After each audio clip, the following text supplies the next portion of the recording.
Meanwhile, the emotional psychology of commerce transformed. Before the riots, trade often symbolized social rivalry. Afterward, it symbolized unity. Markets became places where strangers exchanged more than goods. They exchanged stories, memories, and visions of future identity. Despite these successes, Constantinople stood vulnerable to outside forces. The empire's borders stretched across thousands of miles. Persia remained a powerful rival.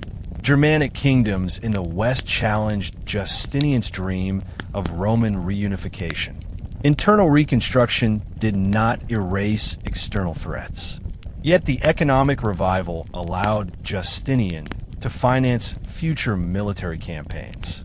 The wealth generated after the fire later funded wars in Africa and Italy, forging his reputation as the emperor who briefly restored Roman dominion over the Mediterranean. In summary, the economic transformation following the Great Fire was as significant as the architectural rebirth. Wealth returned to the city not by luck, but by design. Justinian transformed destruction into opportunity, turning Constantinople into a powerhouse of trade, design, and law. The empire had risen from ash into brilliance, and the history of this remarkable period continued to unfold with greater challenges, political intrigues, and cultural triumphs. As Reconstruction progressed steadily, a new political atmosphere emerged in Constantinople, one shaped by silence, caution, and subtle power realignment. The Nika Riots had killed thousands, destroyed buildings, and reshaped urban space. But they also eradicated old political balances. The Senate's authority, once respected and feared, had dissolved. Many senators were either dead, disgraced, or stripped of influence. Those who survived behaved cautiously, terrified that a single misstep could call imperial suspicion upon them. Justinian understood exactly what advantage this gave him. Without rival voices, he could reshape not only the physical architecture of the city, but also the architecture of government. He began expanding his administrative reforms. New officials replaced older ones linked to corruption or incompetence, especially within the taxation system. These positions were not given to aristocrats by tradition, but to educated bureaucrats whose loyalty depended entirely on the emperor's goodwill. This created a new political class, imperial technocrats. They were trained in legal administration, financial accounting, and record-keeping. Their background reflected a shift away from landed aristocracy toward career bureaucracy. While this transformation strengthened the state, it created social tension beneath the surface. Aristocratic families resented losing hereditary influence. They whispered among themselves in grand villa courtyards, remembering with bitterness the era when their voice mattered more than bureaucratic scrolls. Some elites believed Justinian's reforms insulted Roman heritage, replacing noble lineage with common birth. Yet they dare not challenge him publicly. The fire, the executions, and the crushing end of the Nika Riots had terrified them into obedience. Meanwhile, Justinian's increased control allowed him to push forward with legal codification. The Corpus Juris Civilis, Justinian's great law project, became more than a legal reference. It evolved into the empire's ideological foundation. By organizing centuries of Roman law into a clear system, Justinian declared that the empire was not merely a collection of buildings and armies. It was a civilization rooted in reason, justice, and order. The completion of these legal works during Reconstruction reflected a symbolic message. Constantinople stood again not just physically, but intellectually and morally. However, political stability did not erase social strain. Survivors of the fire struggled with trauma. Families mourned loved ones lost either to flames or to the hippodrome slaughter. Those who benefited from imperial employment felt grateful, but those still homeless or unemployed felt abandoned. Some believed rebuilding efforts favored elites, especially when new marble houses appeared faster near the palace district than in poorer neighborhoods. Justinian knew public morale required careful navigation, so he used ceremonies and speeches to reassure citizens. He visited construction districts wearing simple garments, symbolizing humility, and listened to family concerns. Theodora performed similar acts, often with even more emotional impact. She understood the human heart better than most imperial advisors. Having experienced hardship in her youth, she recognized that true loyalty grows not from fear alone, but from respect. She encouraged Justinian to invest resources in public relief, creating free bread distributions, public bath reopenings, and medical clinics. These actions softened anger and built new loyalty. Yet deep beneath this healing process lurked the city's old cultural fractures: wealth inequality, ethnic diversity, and religious debate. Constantinople was a melting pot of Greeks, Syrians, Armenians, Jews, Egyptians, Goths, Slavs, and others. Their coexistence usually produced vibrant culture, but after traumatic riot violence, suspicion increased. People feared outsiders competing for jobs. They feared religious disagreements rekindling new street conflicts. Whispers spread that too many foreigners gained advantage from the Reconstruction economy. This fear reflected a universal truth of post-disaster societies. Conflict does not vanish simply because rebuilding begins. Instead, crisis often magnifies existing cracks. Justinian recognized this danger. Seeing the city united only temporarily by suffering, he decided to anchor unity through shared pride. The rebuilding of Hagia Sophia became that anchor. He knew that once completed, it would represent victory not for one class or group, but for the entire empire. Thus, while Constantinople rebuilt its buildings, a deeper reconstruction unfolded, reconstructing identity. Citizens began redefining themselves not as faction members or aristocrats or merchants, but as Constantinopolitans. The fire that destroyed the city also burned away some divisions. In their place rose a fragile but powerful sense of unity, a unity Justinian desperately needed as he prepared his next monumental mission, expanding the empire's borders westward. For him, the rebuilding of the city was not the end. It was the preparation. While Constantinople healed, Justinian looked beyond. He believed the empire should reclaim territories lost during the collapse of Western Rome. The Great Fire had threatened his reign, but surviving it gave him confidence that destiny favored him. He interpreted his escape not as luck, but as divine approval. As the new Hagia Sophia took shape, so too did Justinian's ambition to restore Rome's historical boundaries. North Africa from the Vandals, Italy from the Ostrogoths, and even parts of Spain from the Visigoths. To accomplish this, he required resources and stability at home. Thus, reconstruction served dual purpose: strengthening Constantinople physically and preparing it psychologically for future empire-wide conquest. Justinian believed that if Constantinople shone with power, other territories would willingly submit or respect imperial authority. That belief mirrored ancient Roman ideology. Architecture was propaganda. Belisarius, the rising military star, prepared for African campaigns. Veterans who had served during the Nika Riots were reassigned to new regiments. They carried emotional scars from fighting their own people, but Justinian saw their experience as valuable. If soldiers could strike down fellow citizens in the Hippodrome, they could absolutely defeat foreign enemies abroad. Welcome to History Teller YT, where forgotten empires breathe again and where every story unfolds like a cinematic journey through time. Today, we travel to the heart of one of the greatest dramas in world history: the rise, destruction, and rebirth of Constantinople under Emperor Justinian. This is not just the story of a fire. It is the story of a city that refused to die.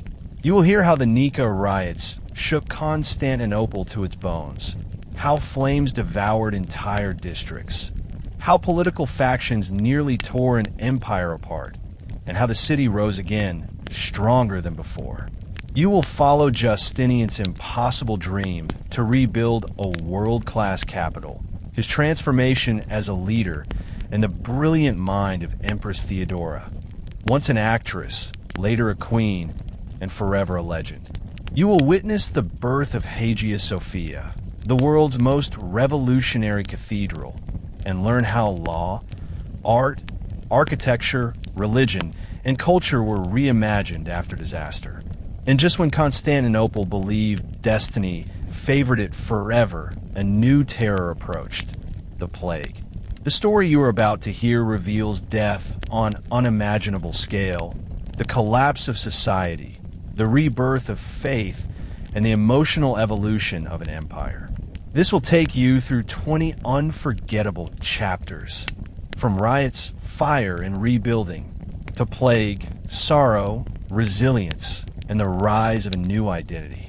If you want history that feels alive, if you want to feel a city breathe, burn, cry, rebuild, and triumph again, then stay with us. Because this is not just history. This is Constantinople. This is survival. This is humanity at its greatest and weakest.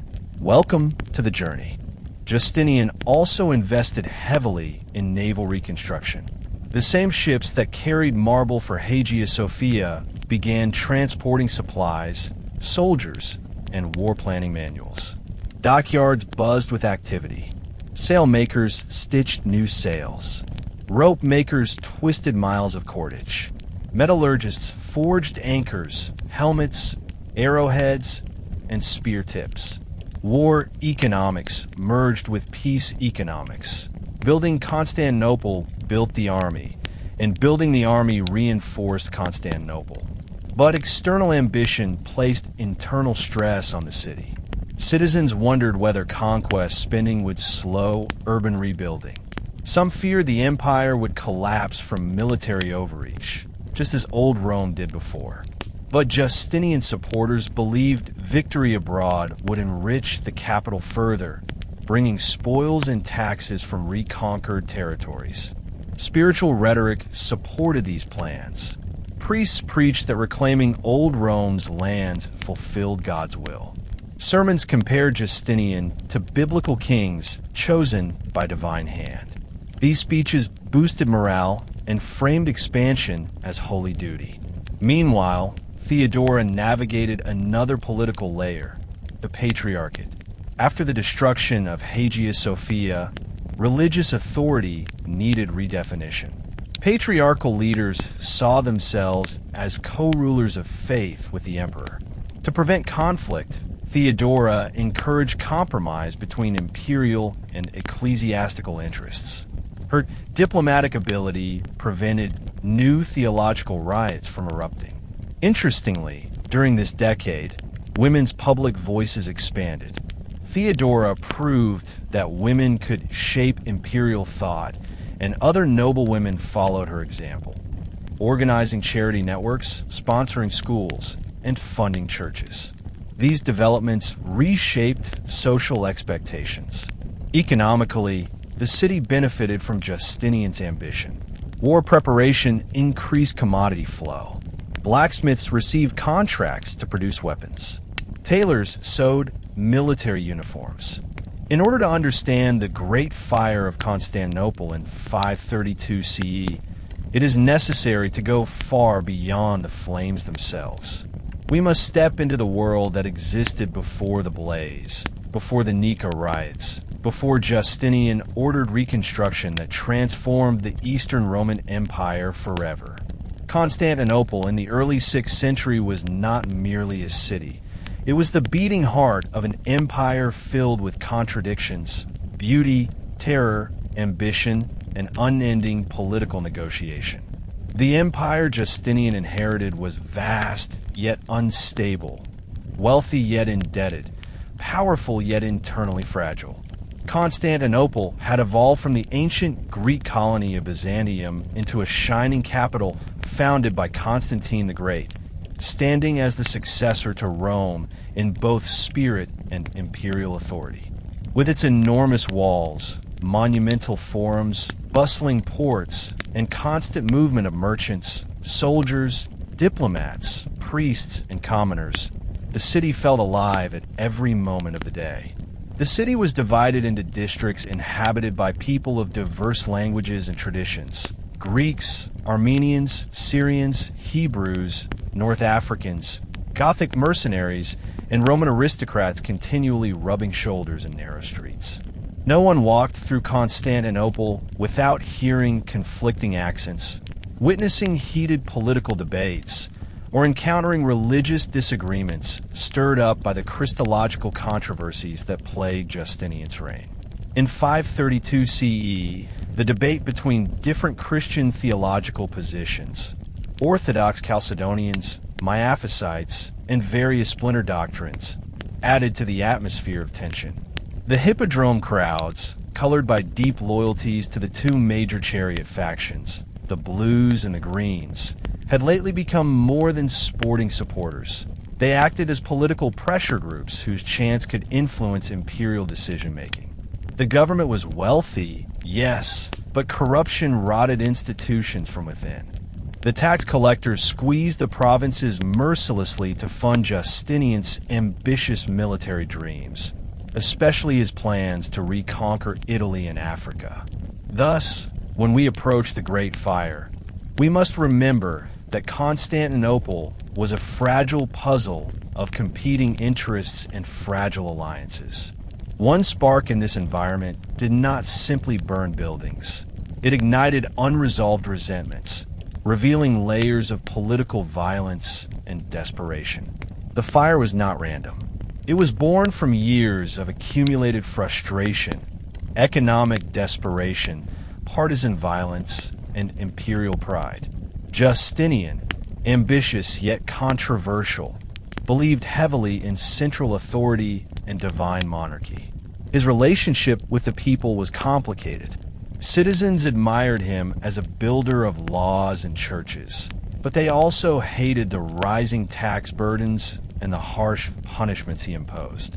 In this atmosphere, the infamous Nika Riots would erupt, and within them, the Great Fire of Constantinople would consume entire districts.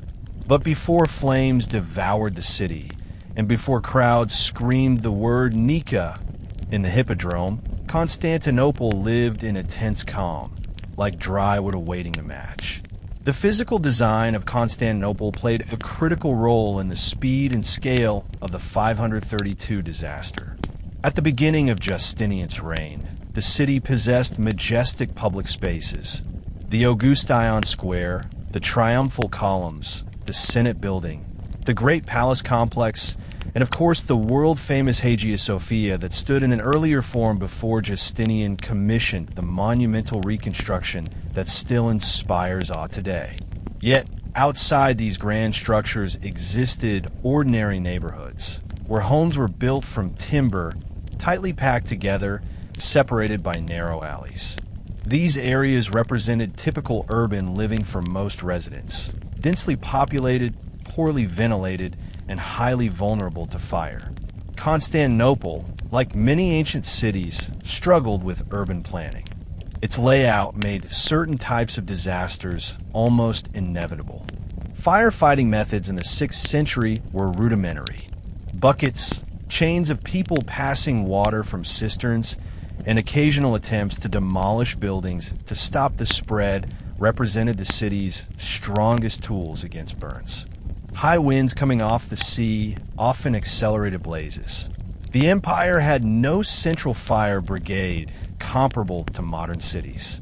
It depended mainly on soldiers, local volunteers, and the resources of influential families. For decades, emperors expressed concern about fire risk, but the cost of redesigning entire neighborhoods or replacing wood with stone was enormous. The state preferred to spend its revenue on military expeditions, border defense, and imperial construction projects associated with glory and propaganda rather than mundane safety improvements. Another foundational problem existed beneath the surface. Constantinople's real emotional pulse lived in the Hippodrome. The Blues and Greens, two sporting factions originally linked to chariot racing culture, possessed enormous social influence. Members came from all social ranks: aristocrats, merchants, sailors, and unemployed youth. Their rivalries produced regular street violence, with riots and arson erupting long before 532. The Hippodrome crowds frequently demanded political reforms from the emperor. Sometimes, their demands resembled mob threats more than suggestions. Justinian tried to use these factions for his advantage by supporting the Blues, so the Greens increasingly felt disregarded. This resentment simmered dangerously.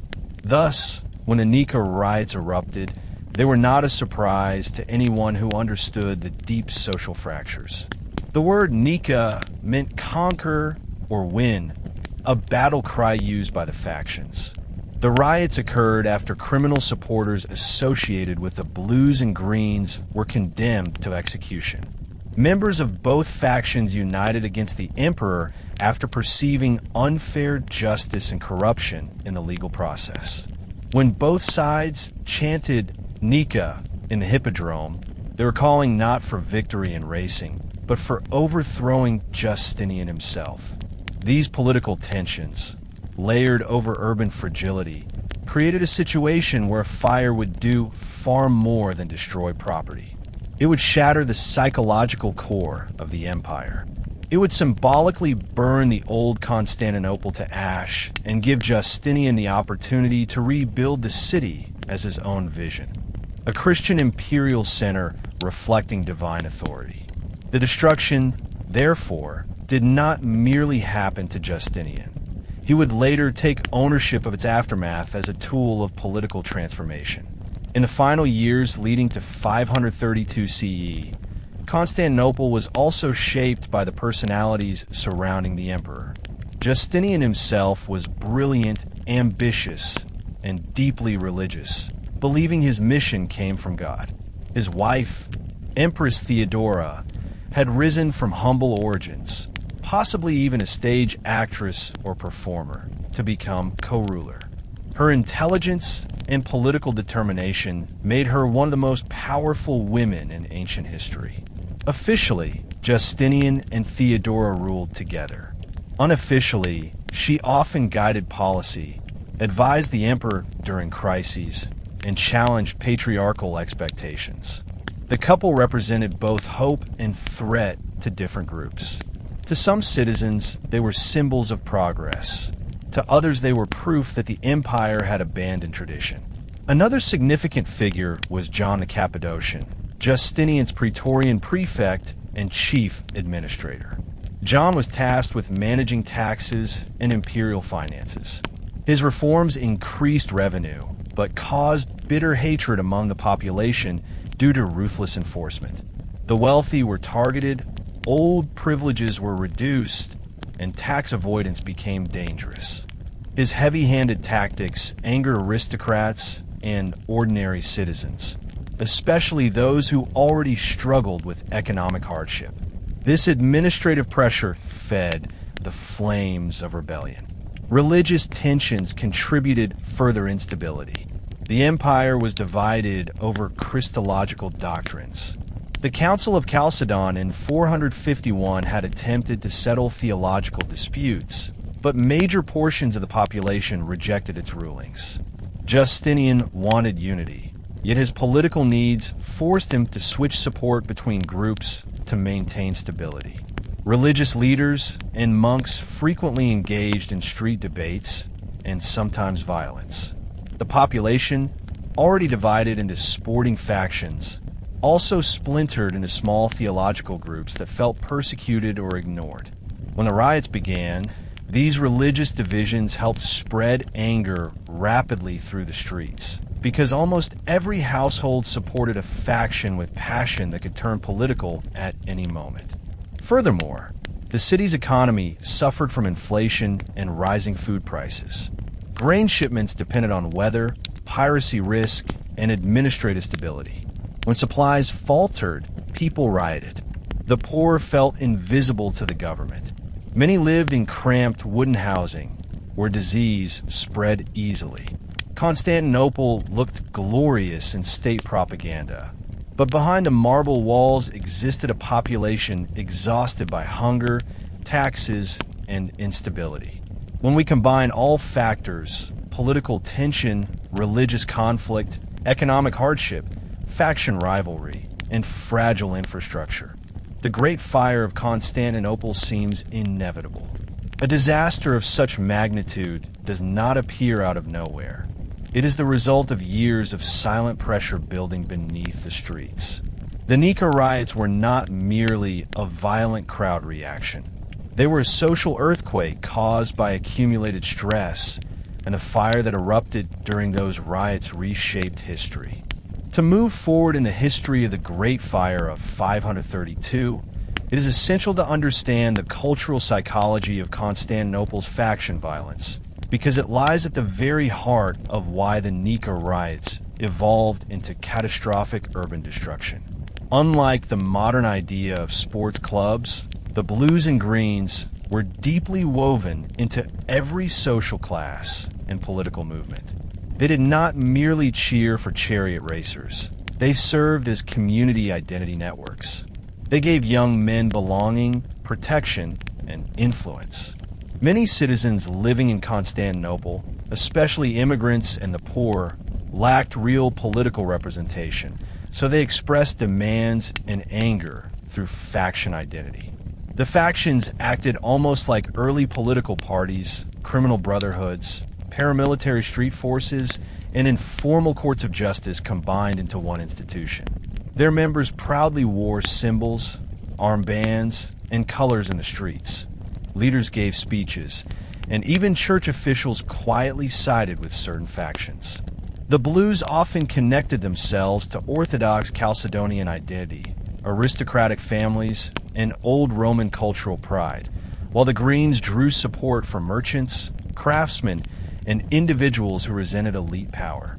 This was not an official legal division, but it reflected real cultural lines. The hippodrome crowds used chariot racing as a platform for shouting political demands at the emperor, knowing he could hear every chant from the imperial box.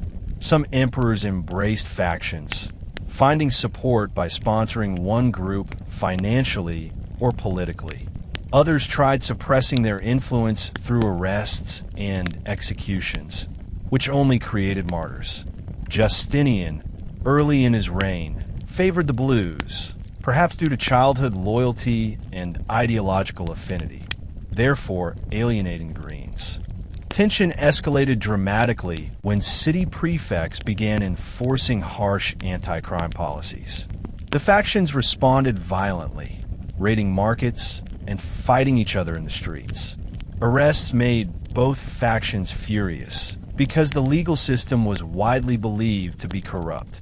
When several faction criminals were sentenced to death, crowds gathered to protest, believing the sentence unfair and politically motivated. Justinian ignored them. That silence was a major mistake. Meanwhile, outside the hippodrome environment, Constantinople's political elite fought ruthless private battles for power. The Senate, once a respected institution, now struggled to maintain identity under an emperor who preached absolute imperial authority. Some senators developed deep resentment toward Justinian, feeling humiliated by reforms that reduced their influence. They watched the situation with interest, knowing that an uprising could serve their ambitions. In the city's cafes, bathhouses, taverns, and street corners, rumors spread that Justinian despised his people. Citizens whispered about rising taxes and corrupt officials. They remembered the days of Anastasius, when taxes were lower and administration more cautious. Even those who admired Justinian's intelligence questioned his vision. Thus, by January 532, the emotional mood of the city resembled a field soaked in oil. A single spark could ignite the entire metropolis. That spark arrived when a public execution went wrong. Two condemned criminals, one blue, one green, escaped death when the rope snapped. Members of both factions begged the emperor for mercy. Justinian refused, assuming loyalty from the blues. But the blues shocked the empire by refusing to side with the emperor. They shouted in defense of the greens.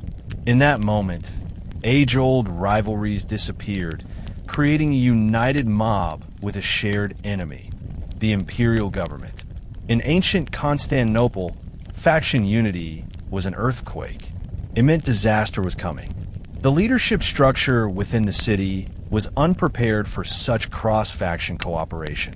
The prefect, Eudaemon, who held authority over the capital's security, recognized the danger, yet he relied on outdated policing strategies, intimidation, imprisonment, and brute force. These methods worked against divided factions because they hated each other more than they hated the government. But once the factions united, violence spiraled beyond official control. Further pouring fuel onto public anger was the empire's economic atmosphere. The government had raised taxes to finance Justinian's war campaigns. Scholars note that warfare drained the treasury, and inflation weakened the purchasing power of citizens, especially artisans and laborers. Constantinople relied heavily on imported grain. Delays or shortages caused panic. Families lived ration to ration, hoping prices would not rise again. During these painful years, resentment grew toward tax officials, particularly John the Cappadocian, whose aggressive reforms targeted wealthy elites and poor farmers alike. The tax system fed rebellion directly because it created suffering visible across the empire, from Egypt to Thrace. Messages of unrest traveled to the capital through sailors, merchants, and pilgrims. The people of Constantinople also felt threatened culturally. The city had always been a magnet for rural immigrants, and newcomers challenged established structures. Skilled craftsmen competed for limited jobs. Merchant guilds struggled to maintain profit as taxes and import duties increased. Religious institutions begged for imperial attention, hoping to secure funding or doctrinal support. Meanwhile, plague rumors spread from distant eastern lands, frightening citizens who remembered past outbreaks. Illness was not yet present in Constantinople, but fear alone caused tension. Politically, Justinian faced a difficult balancing act.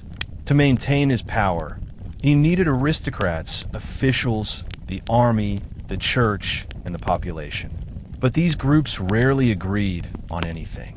Aristocrats feared losing privileges. Generals demanded more pay to defend the borders against Persians. Bishops argued over doctrine. Citizens looked for security and economic relief. And through all this pressure, Justinian attempted to modify Roman law, reform the tax system, reorganize dioceses, and prepare new campaigns of conquest. One must also consider the cultural memory of riots. Constantinople had experienced violent uprisings before. There were riots against Emperor Zeno, riots against Anastasius, riots against Monophysite bishops, riots against taxation, and riots led by circus factions. Citizens had historical models for rebellion and remembered that emperors could be forced into negotiation. People also believed the Empress Theodora, despite her immense intelligence and courage, had origins among performers and sex workers, which shamed conservative elites. Some whispered that the imperial couple lacked legitimacy. In this pressure cooker environment, when the factions united, the city felt a collective shockwave. People poured into the streets, shouting insults, gathering near government buildings, and preparing to storm prisons to free condemned men. On January 11th, 532, crowds demanded mercy for prisoners. Soldiers attempted to disperse them, but failed. Stones flew. Fires erupted. The hippodrome roared with anger. Citizens chanted not for racing victory, but for political change. A revolution had begun in spirit long before the first building burned. The initial outbreak of violence reveals why the Great Fire cannot be separated from the Nika Riots. It is impossible to discuss the destruction without acknowledging how crowd emotion built into mass hysteria. On January 13th, the factions entered the hippodrome to attend scheduled races. Justinian, believing royal presence would calm the city, appeared in his imperial box. Instead, this moment unleashed chaos. The crowd began hurling insults at the emperor, calling him a murderer, a traitor, and a tyrant. Their voices grew louder as both factions blended into one roaring mass. The emperor's guards braced for attack. Suddenly, the unified crowd shouted, "Nika! Nika! Nika!" The word carried spiritual energy. People used it as a rallying cry to overthrow tyranny. It echoed through the stone arena and spilled into the city streets. The imperial government panicked.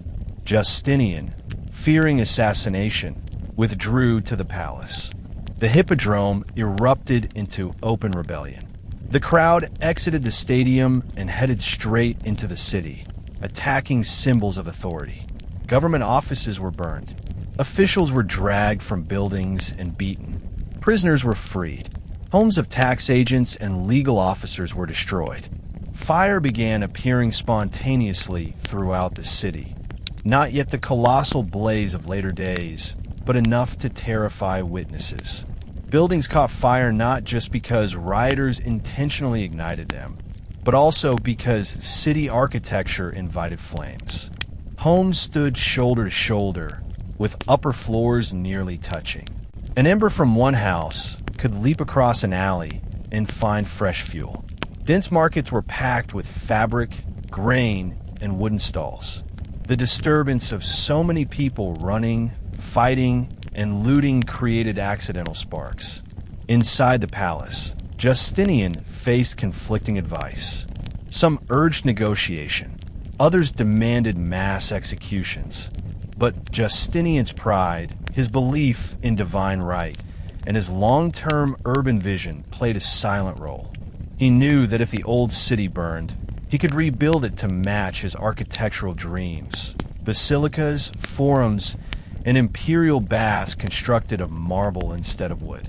Whether conscious or not, the destruction held opportunity. Cattle herders sold meat for army rations. This constant demand improved livelihoods throughout the city. However, the human reality remained complex. Some families feared sons would die in distant lands. Others dreaded higher taxes. While the Great Fire united the city briefly, memories of violence still lingered. Not everyone shared Justinian's imperial fever. Many simply wanted peace at home. Still, Justinian's resolve did not waver. He saw Constantinople's reconstruction not as final goal, but as foundation for new conquest. His vision stretched far beyond city walls, to Africa, Italy, and beyond. And because the Great Fire had forced the empire to rebuild everything from the ground up, Justinian believed he now ruled a reborn Rome, strong enough to reclaim the world. Despite progress, Constantinople remained haunted by deeper emotional and psychological consequences of the Nika Riots. Trauma influenced daily dialogue. People whispered about those who had died, those who vanished, and those whose bodies were never recovered. The fire changed family histories, erased generations of memory, and rewrote social identity. Psychologists today would call the city's condition post-traumatic stress. Survivors described intense nightmares about burning buildings, screaming crowds, collapsing roofs, and suffocating smoke. Parents could not forget seeing their children clutching cloth to their faces while ash fell like black snow. Elders remembered fleeing through pitch-dark streets, stumbling over corpses illuminated by firelight. People who once slept comfortably inside thick-walled houses now feared every spark from kitchen fires. To address these wounds, Constantinople relied heavily on communal rituals. People gathered in public mourning ceremonies led by priests. They sang hymns, burned incense, and recited prayers for souls lost in the riot. These ceremonies gave survivors emotional language for grief. Some citizens wore ash-colored garments to honor the dead. Meanwhile, the Greens and Blues discovered a secret power. They could paralyze the empire. Senators who hated Justinian met secretly to plan support for a rival emperor. Rumors began circulating about potential replacements, including Hypatius, nephew of Anastasius. The rioters were no longer chaotic criminals. They became revolutionaries with a political candidate. That transformation terrified the imperial court. It meant Justinian could lose not just the city, but the throne and perhaps his life. As violence spread, smoke began rising above the skyline, a warning of greater fires to come. The first flames served as a physical symbol of collapsing order. Citizens sought government weakness and joined the uprising, thinking victory possible. Constantinople had been a jewel of the world, but now its people were beginning to tear their own jewel apart. As the Nika uprising entered its third day, Constantinople's atmosphere transformed from angry protest into revolutionary war. For generations, the empire's capital had been a stage where politics and pageantry blended, where emperors appeared as living symbols of divine authority. But during the riots, that symbolism reversed. Instead of inspiring awe, the imperial presence provoked rage. Smoke drifted above the skyline. Bells rang across districts to warn citizens of danger. Families barricaded their homes, terrified that roaming crowds might smash doors or ignite roofs. Merchants closed shops, dragging valuables inside. Even those uninvolved in faction politics could no longer ignore the unfolding chaos. The city's geography amplified the turmoil.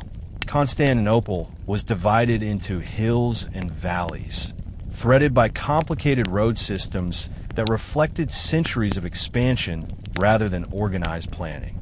When rioters moved through the streets, their footsteps echoed between stone walls, creating thunderous noise. Crowds swelled at intersections, easily blocking soldiers attempting to restore order. Bridges, stairways, and tight alleys became choke points. Buildings constructed at uneven heights cast shadows that masked movement in narrow corridors. Even a handful of rioters could paralyze an entire block, leaving residents trapped indoors. The emperor's palace, positioned near the hippodrome and linked to it by secret passages, became a fortress under siege. Justinian's guards locked multiple gates. Archers lined balconies. Courtiers hurried through dim corridors whispering in fear. Justinian himself felt the psychological weight of betrayal. The Blues, his own favored faction, had turned against him. Their denunciation destroyed his confidence. He had assumed loyalty, imagining the Blues would support imperial authority no matter what political storms arose. Instead, their rage equaled the Greens. In unifying, the factions achieved something powerful, emotional momentum. Meanwhile, senators gained courage. For years, they had resented Justinian's reforms, especially those diminishing aristocratic privileges. Now their moment arrived. Many senators knew that if the emperor fell, they could reclaim influence. Some hoped to restrict imperial autocracy permanently. Others sought personal advancement by backing a rival candidate. They whispered names behind palace columns: Hypatius, Pompeius, and other male relatives of Anastasius. These men possessed royal blood and therefore legitimate claim to the throne. The emotional temperature in the city soared as citizens realized Justinian might fall. People who had previously feared punishment now tasted potential power. Groups of rioters began forming chains of command, assigning tasks. Some looted buildings, others guarded street corners, others delivered messages between districts. Even children participated, throwing stones or carrying water for would-be arsonists. At the same time, many priests attempted to intervene, urging crowds to return to peace. Some monks called for mercy and forgiveness, but their voices drowned under the roar of Nika chants. Church leaders, unable to calm the people, retreated indoors to pray for the city's salvation. Their silence later contributed to criticism that ecclesiastical authority failed the people during the uprising. In this electrified environment, violence escalated from symbolic gestures to full-scale city-wide destruction. Fire, once a threat used only at night by criminals, became openly strategic. Rioters aimed flames at government buildings, targeting financial records and legal documents. They understood that by destroying tax archives, they could erase debt and remove evidence of unpaid fees. For a population crushed by years of taxation, this idea felt revolutionary. Thus, the fire that would eventually engulf the city did not begin as random vandalism. It began as organized rebellion with economic purpose, fueled by social resentment and guided by tactical thinking. By the fourth day of unrest, urban assault evolved into something resembling civil war. The city was no longer merely erupting, it was fragmenting. Constantinople contained multiple districts functioning like independent worlds. The bustling harbor quarter, the aristocratic peninsula surrounding the palace, the commercial marketplaces near the Misi Boulevard, and the residential hills that housed artisans and poorer citizens. Each district responded differently to unfolding events. The harbor district, near the Golden Horn, felt panic quickly because supply ships avoided docking. Merchants feared losing imported goods to looters, so captains turned vessels away. Food availability dropped sharply. Fishermen withheld their catch to protect boats. Bakers ran out of grain and shut their ovens. Hunger sharpened tempers and accelerated rioting. Families woke to the smell of smoke drifting from distant neighborhoods, uncertain if their homes would soon ignite. Rumors filled the air. The city is falling. The emperor has fled. The palace will be stormed tonight. No one trusted official statements because government messengers could not travel safely through the streets. The Misi, Constantinople's central avenue, became the artery through which the revolution pumped its energy. Crowds marched in rhythmic waves, chanting and demanding political transformation. Angry men climbed statues to shout speeches. Some announced that Justinian had lost God's favor. Others screamed that tax collectors must be killed. A few proclaimed Hypatius emperor before his own consent had been obtained. Stonemasons broke chunks from abandoned houses to use as weapons. Women carried supplies and cared for wounded family members. Children scavenged wood to feed bonfires. Meanwhile, the palace circle grew increasingly desperate. Justinian summoned his closest generals, Belisarius, Mundus, and countless palace guards. Belisarius, destined to become one of history's most celebrated military commanders, was young and untested in internal suppression. He urged decisive violence against rioters, believing delay would encourage greater rebellion. Mundus agreed, highlighting that hesitation would allow senators to install a rival emperor. But other advisors, especially members of the civil administration, feared bloodshed would destroy Justinian's reputation permanently.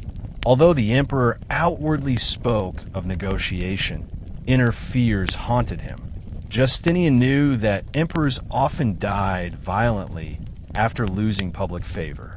In Roman history, crowds had executed rulers, mutilated bodies, dragged corpses through streets, or dumped remains in the sea. The idea that Constantinople could flip from imperial order to mob rule terrified him. He imagined himself as the next emperor overthrown.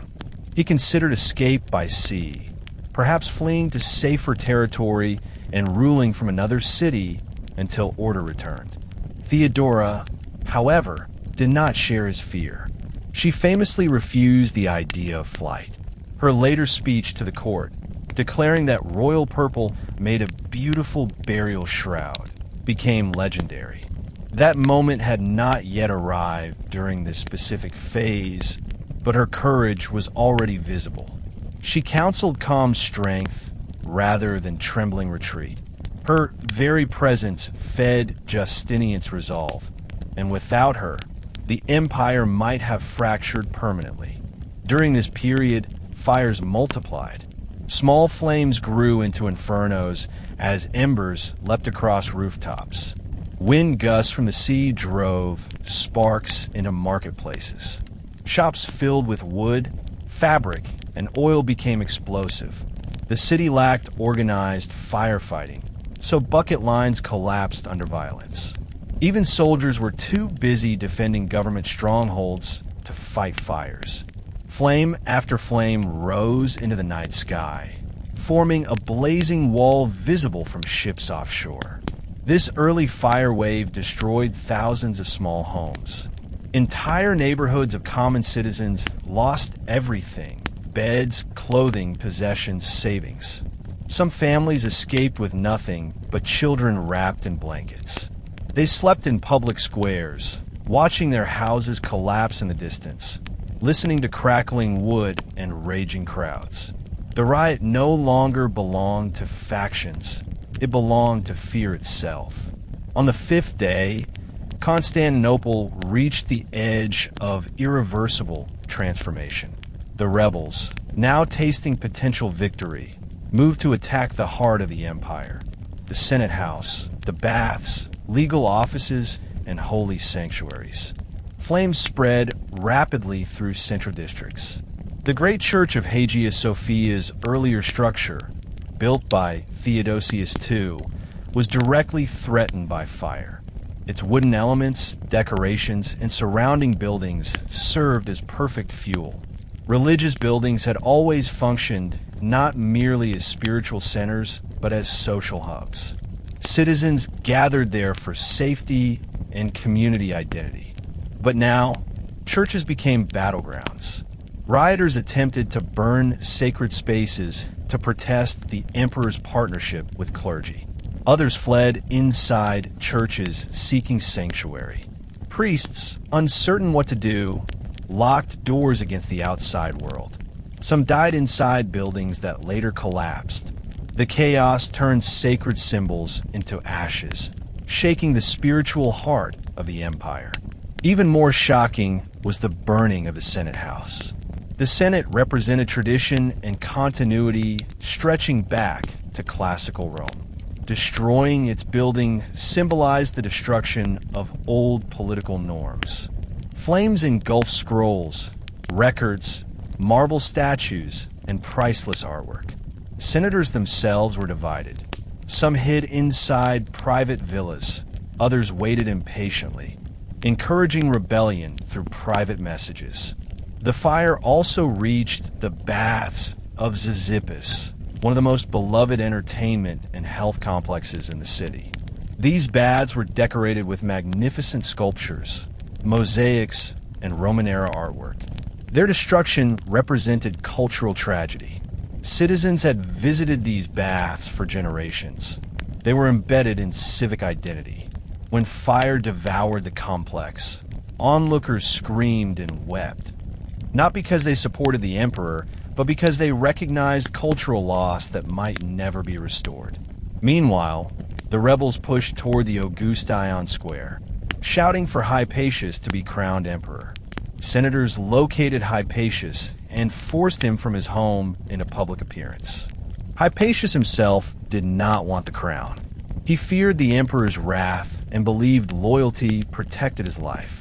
Yet the crowd lifted him onto their shoulders and marched him toward the hippodrome. With every step, Hypatius drifted further toward inevitable confrontation. If the rebels succeeded, he would become emperor. If they failed, he would die. The city smelled of burning cedar, melting wax, and blood. Smoke blurred vision. Walls trembled as buildings collapsed. Children screamed. Dogs howled, confused by the noise. The empire's lungs were choking. Streets filled with ash so thick that workers tied cloth over their mouths to breathe. Throughout the chaos, the imperial palace remained intact but isolated. Justinian walked through echoing halls, past oil lamps flickering against cold marble.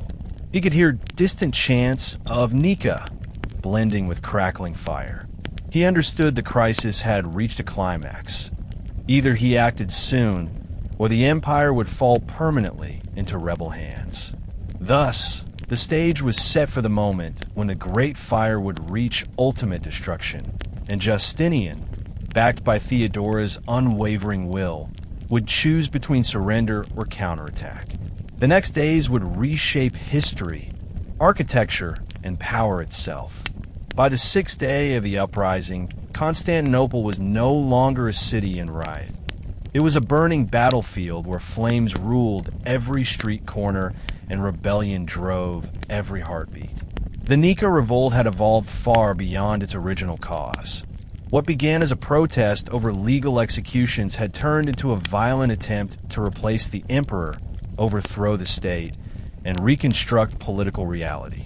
And through all the destruction, fire became the ultimate language of defiance. It crackled through alleyways, roared over rooftops, and surged into monumental architecture, swallowing symbols of imperial power. The most terrifying truth is that the city's infrastructure practically begged the fire to spread. Constantinople was a labyrinth of overlapping construction eras. New buildings leaned against old foundations, and wooden balconies nearly touched across streets, forming suspended tunnels of timber ready to ignite. Heat bounced off stone walls, creating wind currents that acted like bellows feeding oxygen into flames.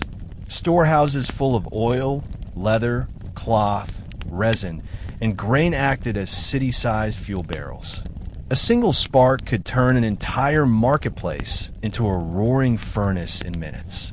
The riots continued to merge with the fire. Rebels considered fire their ally. It erased government landmarks, erased legal documents, erased memories of imperial authority. Fire was the great equalizer. Wealthy and poor districts burned the same. Aristocratic mansions and artisan workshops collapsed side by side. The flames did not discriminate. As dawn arrived on the sixth day, the city looked like a sea of red embers stretching toward the horizon. The Hagia Sophia structure, the older version predating Justinian's iconic reconstruction, had already been consumed, collapsing into ruin. Former witnesses described the blaze as monstrous. Wooden beams snapped in violent explosions, roofs crashed inward, and molten metals dripped through shattered windows. Sacred relics were lost. Priceless icons melted into unrecognizable shapes, and books vanished into ash. Constantinople had survived religious upheaval, plague threats, barbarian pressure, and internal coups, yet nothing in living memory compared to the destruction unfolding in 532. With major streets blocked by burning debris, citizens were trapped in confined pockets of the city. Many fled to the harbors, hoping to board ships, but captains refused them. Others ran toward the city walls, only to be turned back by guards who feared opening gates would invite external invasion. Even worse, the night sky glowed bright as day. Thick smoke climbed so high that distant provinces may have seen the haze. Birds fled the area. The sea reflected flames, turning the water's surface into what sailors described later as a fiery mirror.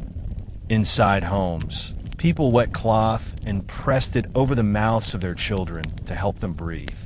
Ash landed on beds, food, clothing, and hair. Sparks flew through windows, forcing families to beat flames with blankets. Some survivors wrote that the fire sounded alive, howling like wind, roaring like war, laughing like demons. These descriptions reveal the psychological trauma endured. Constantinople was witnessing not just a physical disaster, but a spiritual assault on identity. Meanwhile, the rebels continued shouting the name Hypatia, increasingly convinced he must wear the crown. The Hippodrome, which had once been a racetrack of laughter and celebration, now became a headquarters for revolution. Rioters, senators, and faction leaders met inside its corridors to discuss strategies. They planned a march on the palace, believing victory inevitable. The crowd believed divine justice supported their cause. They saw the fires as heavenly signs that God condemned Justinian's rule. Few realized that the emperor was gathering strength to launch one of the most decisive counterattacks in ancient urban history. While the fire consumed the city streets, the palace interior existed in a different emotional world, one of fear, political calculation, and moral crisis. Officials whispered through hallways lined with sparkling mosaics, listening for approaching rioters. Some servants packed valuables, preparing to flee. Military commanders argued over strategy. Justinian himself was trapped between panic and determination. His mind roamed through history. Emperors murdered by their own people, cities lost to rebellion, nations falling to internal conflict rather than foreign invasion. He paced through chambers filled with smoke residue drifting in from outside. He could hear the crowd chanting Hypatia's name and calling him coward. He realized that his reign, the reign he imagined as filled with military reconquest, legal reform, and architectural glory, might end in humiliation, exile, or death. Worse still, emperors who lost battles against their own population rarely retired peacefully. If Justinian abandoned the city, the rebellion would follow him across territories until he was captured or assassinated. Exile was not safety, it was a slower death. Here, Theodora rose into legend. As panic spread, Justinian considered escape by sea. Ships waited at the palace harbor. Some advisors urged him to flee temporarily until reinforcements arrived. But Theodora silenced the room with one speech. She declared that flight meant disgrace, and disgrace was worse than death. Her legendary phrase, "Royal purple is a fine burial shroud," echoed through the court. She insisted that the empire must be defended at all cost. Even though ancient writers preserve her speech imperfectly, its emotional power resonates across centuries. She stood firm, refusing to let her husband abandon his people or his crown. That speech changed history. Justinian's hesitation vanished. He realized that if he acted decisively, ruthlessly, even horribly, he could still win. The empire, despite fire and rebellion, was not without strength. The palace housed elite troops, imperial guards, Gothic mercenaries, and hardened cavalry under Belisarius and Mundus. Justinian understood that the rebels had passion but not discipline. While fire destroyed the city, the army prepared for violent retaliation. Belisarius and Mundus formulated a plan: trap the rebels inside the Hippodrome and slaughter them. The Hippodrome was an enclosed stadium. If its gates could be sealed, it would become a prison of stone big enough to hold tens of thousands. The plan required careful timing and secrecy. If rioters learned the truth too early, they could scatter into streets and continue guerrilla fighting. Meanwhile, Justinian reached into imperial finances. He bribed the blues. This strategic brilliance reshaped everything. Others carved wooden icons of saints who, they believed, protected them during the uprising. The government also created memorial days to honor victims. Justinian understood that commemorating tragedy strengthened his legitimacy. If citizens believed their emperor remembered the dead, they would trust him more deeply. At the same time, artistic expression allowed trauma to find voice. Theater performances dramatized the riots, though unofficially, since imperial censors restricted open criticism. Poets described the fire as a dragon consuming the old world. Songwriters used metaphors of smoke and salt water to represent tears. These creative outlets helped citizens reshape pain into meaning. Urban psychology changed as well. Before the fire, people flooded narrow streets without fear. Afterward, they respected open spaces. They felt safer in wide plazas where movement was unrestricted. Children played under the sun rather than in shadowed alleyways. Street culture shifted through necessity, reflecting a city consciously designing against past terror. Religious interpretation continued shaping identity. Some Christians believed God punished Constantinople for sins of pride. Others believed God had tested the city to prepare it for greatness. This debate created subtle disagreement, but it also unified survivors by offering shared language to discuss traumatic memory. Different generations processed trauma differently. Adults remembered death vividly, while children born during or after rebuilding saw Constantinople as a city of hope. For them, Hagia Sophia, rising from ruin, symbolized rebirth rather than loss. They grew up admiring the dome, not remembering the fire that destroyed the earlier church. These generational differences would later influence political culture. Youth carried optimism, elders carried caution. Justinian reminded them of loyalty, offered money, restored privileges, and promised forgiveness. Many blues, torn between faction identity and self-interest, wavered. In Roman politics, money often defeated ideology. If the blues withdrew support from Hypatius, the rebel movement would collapse at its center. Outside the palace, desperate citizens watched fire swallow storehouses. Grain burned, deepening famine. Temple bells rang constantly, warning new districts that flames approached. People carried buckets to roof edges, hoping to extinguish embers. But winds from the Bosporus carried sparks to untouched districts, igniting fresh infernos. City guards, half suffocated by smoke, dragged corpses into alley piles. Diseases erupted as decomposing bodies mixed with ash and infected water. Women cried in the streets, mourning their lost homes. Men shouted prayers into the night sky. Dogs ran wild, hunting scraps beneath broken carts. The city, once filled with order and wealth, now resembled an apocalyptic wasteland. The river of smoke blinded soldiers and blinded hope. If Justinian failed, Constantinople would crumble into fragments, perhaps never to recover. On the seventh day, the Great Fire of Constantinople reached its most terrifying phase. Walls collapsed in thunderous waves. Roofs plunged onto piles of glowing debris.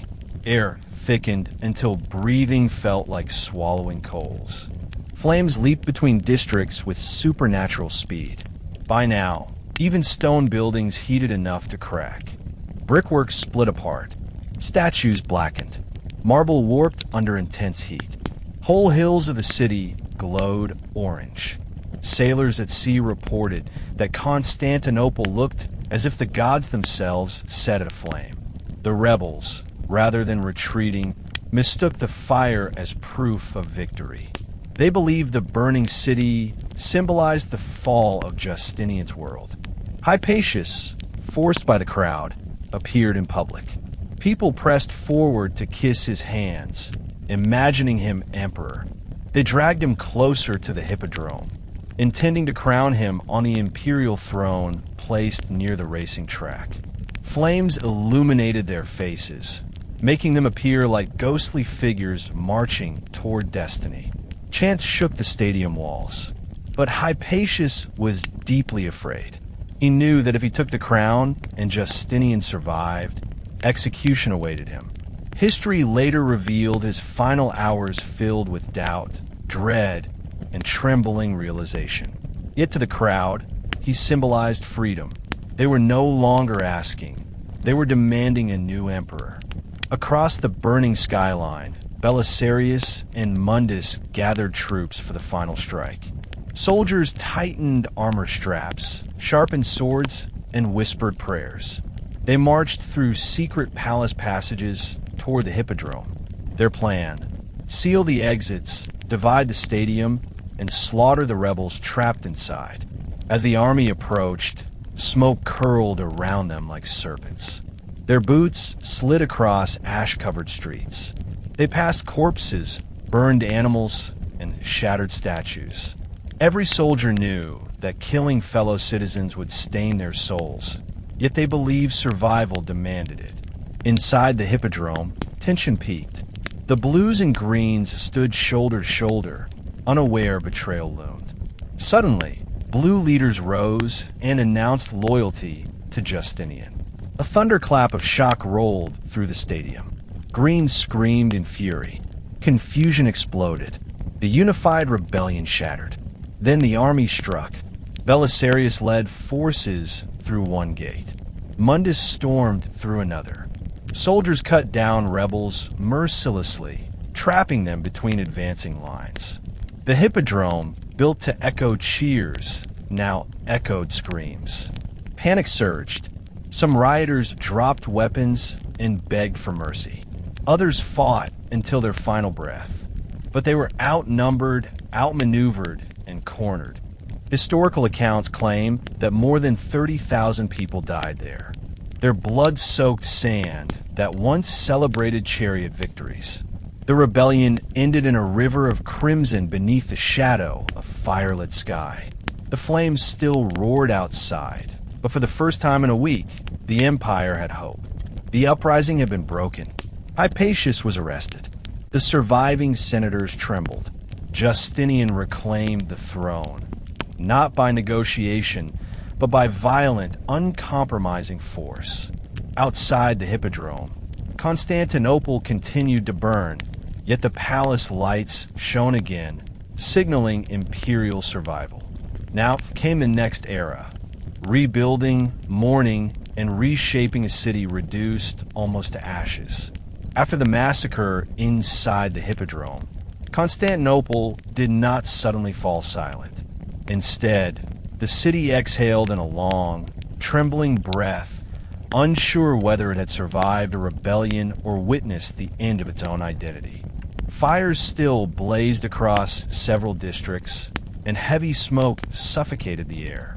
Justinian had reclaimed power, but his victory rested on a city that barely resembled the proud capital he once ruled. Buildings smoldered in heaps, roofs lay collapsed, and the charred skeletons of houses leaned across alleyways like broken ribs of a colossal beast. Even though the riot had been subdued, the fire's destruction spread outward through the night. The death toll from the fighting and the flames was impossible to count immediately, but estimates ranged into tens of thousands. Many bodies remained buried beneath rubble. Others turned to ash before anyone could identify them. Some families lost every member except a single survivor, and others disappeared entirely, leaving no trace. When the flames finally began to weaken, the city smelled of burned wood, melted clay, boiled leather, scorched flesh, and tears. Survivors moved silently through the ruined streets, searching desperately for water, food, or missing relatives. The authorities struggled to restore order. Justinian sent soldiers and guards to patrol the ruins, prevent looting, and keep food stores safe. But the soldiers themselves trembled from exhaustion. Many had fought for hours, inhaling smoke, risking burns, and swinging sword against fellow citizens. Their sense of triumph mixed with deep sorrow. On some level, they knew they had killed people who once cheered for them in the Hippodrome, who once sold them bread or wine, who once shared the same streets and prayers. The battle had broken not only bones, but also social bonds. Meanwhile, Justinian issued orders to secure the palace and interrogate surviving rebels. Hypatius, dragged before him, looked defeated and hollow. Despite claims that Hypatius had unwillingly accepted the will of the mob, Justinian could not risk leaving a living symbol of opposition. If Hypatius survived, conspirators could rally around him again. The emperor ordered his execution. The sentence sent ripples through the city, reminding everyone that mercy was over. The rebellion was to be erased thoroughly, politically, symbolically, and physically. Then came the Senate's reckoning. Senators who had supported or encouraged the uprising were stripped of property and titles. Others were executed or exiled. The Senate, once a powerful remnant of Roman Republican tradition, emerged crippled and silent. No senator dared question Justinian again. From that day forward, imperial authority became far more absolute. The tradition of shared power between aristocracy and emperor effectively ended in Constantinople. But perhaps the greatest emotional wound came from the destruction of sacred landscapes. Hagia Sophia lay in ruins. Religious leaders mourned the loss of icons, manuscripts, relics, and artwork accumulated over centuries. Priests cried in the streets alongside commoners. Some believed the fire represented divine punishment for human sin. Others argued the destruction was a necessary cleansing before renewal. Pilgrims arriving from nearby provinces wept upon seeing the collapsed domes and scorched columns, realizing history had shifted in a week. The city that Christians called the New Jerusalem now resembled a burnt wilderness. For Justinian, the aftermath was both tragedy and opportunity. With half the city gone, he could redesign urban spaces according to imperial dreams. Old political structures were weakened, old neighborhoods destroyed. Cleared land stretched across the heart of the capital like empty parchment awaiting new writing. Justinian saw this as a chance to construct a city of marble, not wood, a city that would stand for centuries, a city that would reflect his personal legacy. Hope and ambition fought against grief and exhaustion, setting the stage for monumental change. The psychological trauma experienced by Constantinople's citizens following the Great Fire ran far deeper than physical destruction. Survivors walked slowly through the smoking ruins, stepping over blackened beams and fallen pillars, unable to comprehend the changes their city had undergone. Some carried water to extinguish lingering flames, while others cleared pathways to search for injured people still buried under collapsed roofs. People called out family names into the smoky wind, hoping to hear voices respond. Instead, only the crackle of dying embers whispered back. Food scarcity became a crisis. With markets burned, supplies lost, and farmland distant, hunger spread quickly. Bakers lacked flour. Merchants lacked stock. Demand grew, but supply vanished. Justinian ordered emergency food distribution to prevent new riots, sending guards to ration grain from palace storage. But these measures could not erase anxiety or fear. Many families rationed scraps of bread or watered soup to make it last longer. Even aristocrats faced shortages, having lost granaries and kitchens. Disease risk followed closely behind. The fire had not only destroyed homes, it had destroyed sanitation systems. Public baths were gone, latrines burned, pipes cracked, and water supply points contaminated with ash or corpses. Flies swarmed around ruins. The city smelled of decay during warm afternoons, raising dread of plague. Although the infamous bubonic plague would not strike Constantinople for another decade, the memory of past epidemics haunted survivors. Some believed sickness followed fire like a twin curse. They prayed that God would protect the city from another calamity. Political implications of the fire began to unfold immediately. Imperial advisors urged Justinian to rebuild quickly to restore confidence. Without rapid reconstruction, trade could collapse, causing long-term economic depression. But rebuilding required enormous finances. The treasury, already strained by wars and public projects, risked depletion. Yet Justinian refused hesitation. He believed greatness required investment, not caution. He intended to leave behind a legacy worthy of Roman emperors and Christian apostles. He wanted Constantinople to rise from ashes as a city that would humiliate doubters and awe future generations. However, resentment lingered beneath the surface.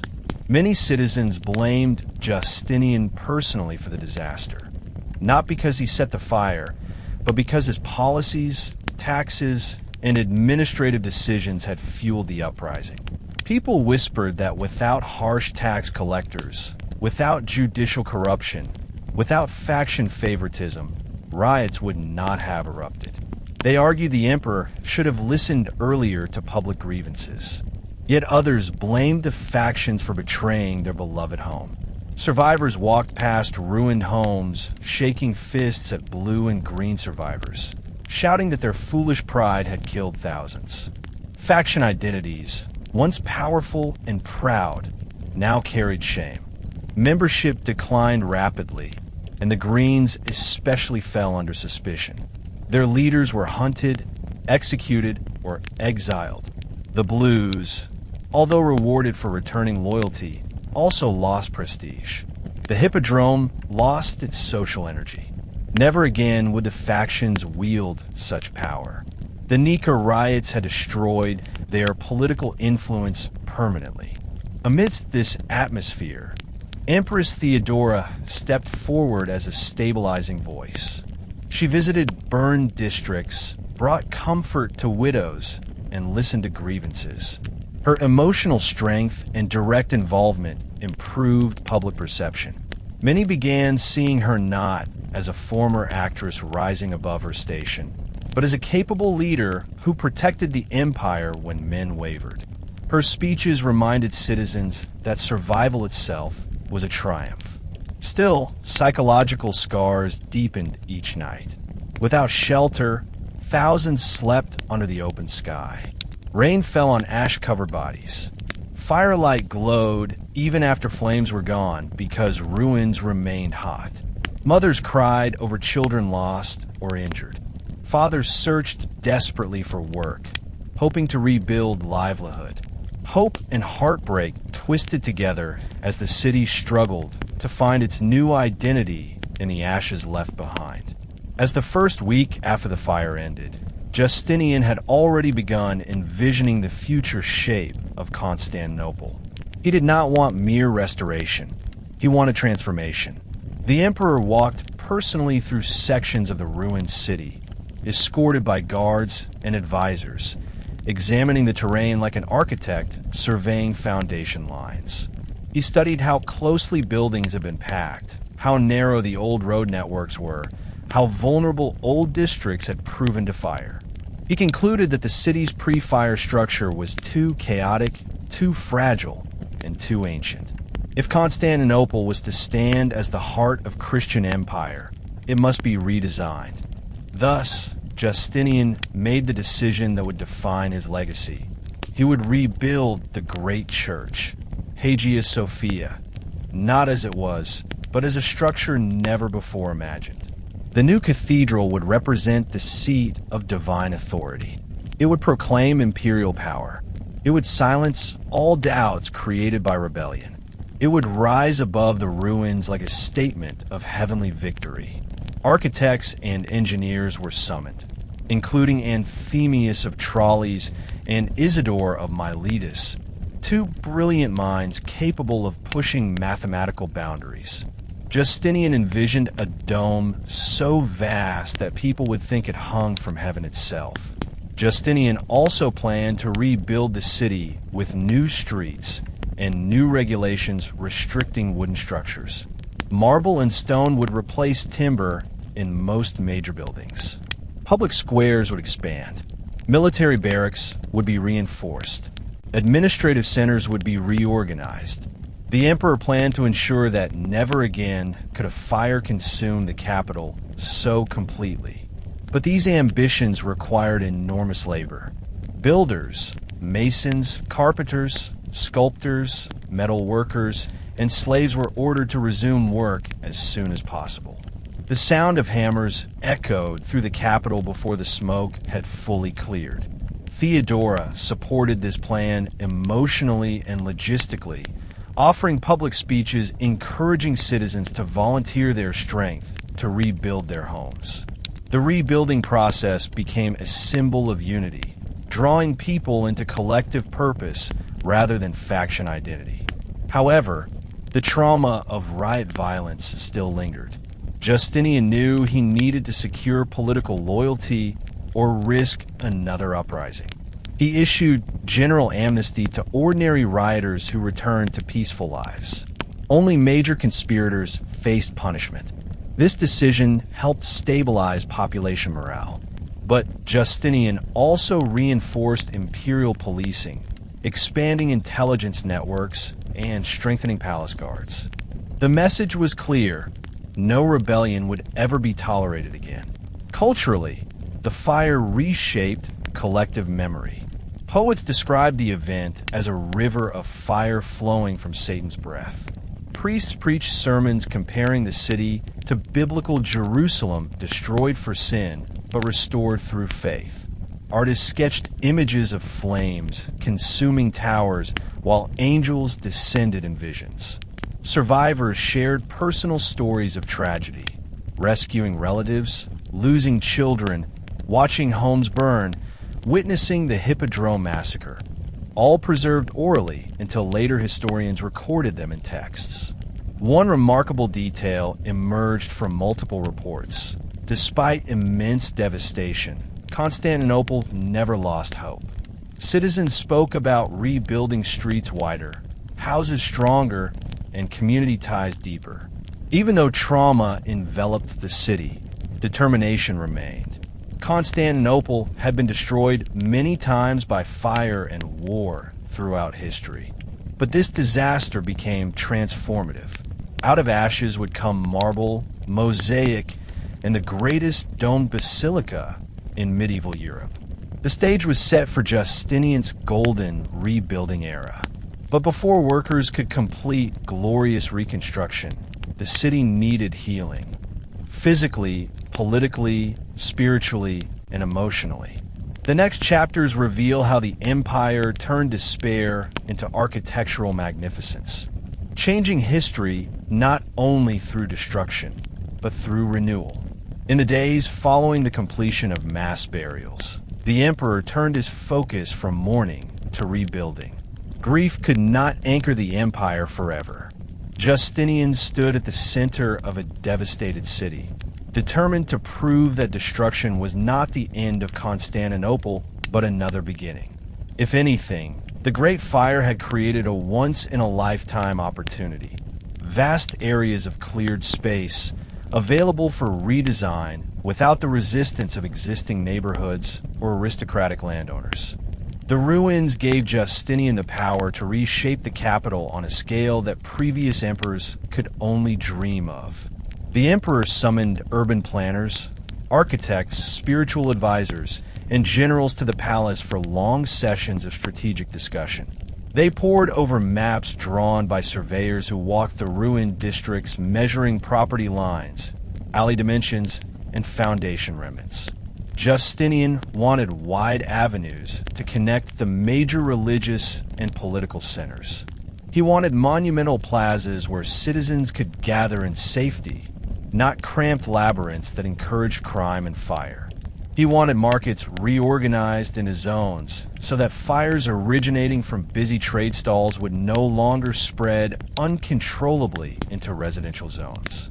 These conversations transformed into detailed urban planning documents, plans that would become the backbone of medieval Constantinople. One of the most significant proposals involved reorganizing the Mies Avenue and the roads branching from it. Justinian wanted broader streets, paved with stone, lined by stronger drainage channels to prevent stagnant water and sewage accumulation. He envisioned a city that would resist natural disasters, disease, and riot. That meant eliminating many ancient structures that once defined old Constantinople. To some citizens, such plans felt frightening. The emperor was rewriting their city's memory. But to others, it felt like hope, a chance to build a safer future. At the same time, Justinian directed advisors to determine exactly what resources the empire possessed. Skilled engineers submitted lists of materials needed.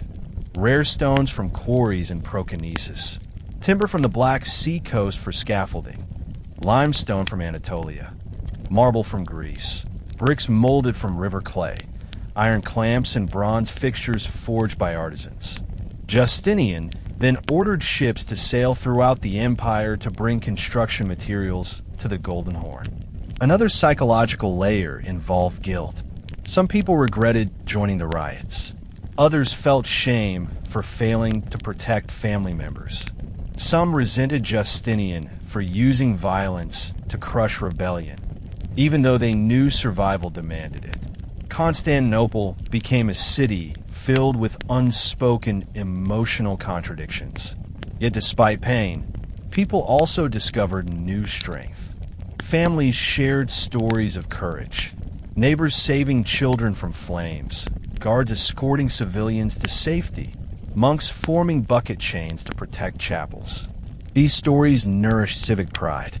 Most importantly, identity evolved. Faction colors faded.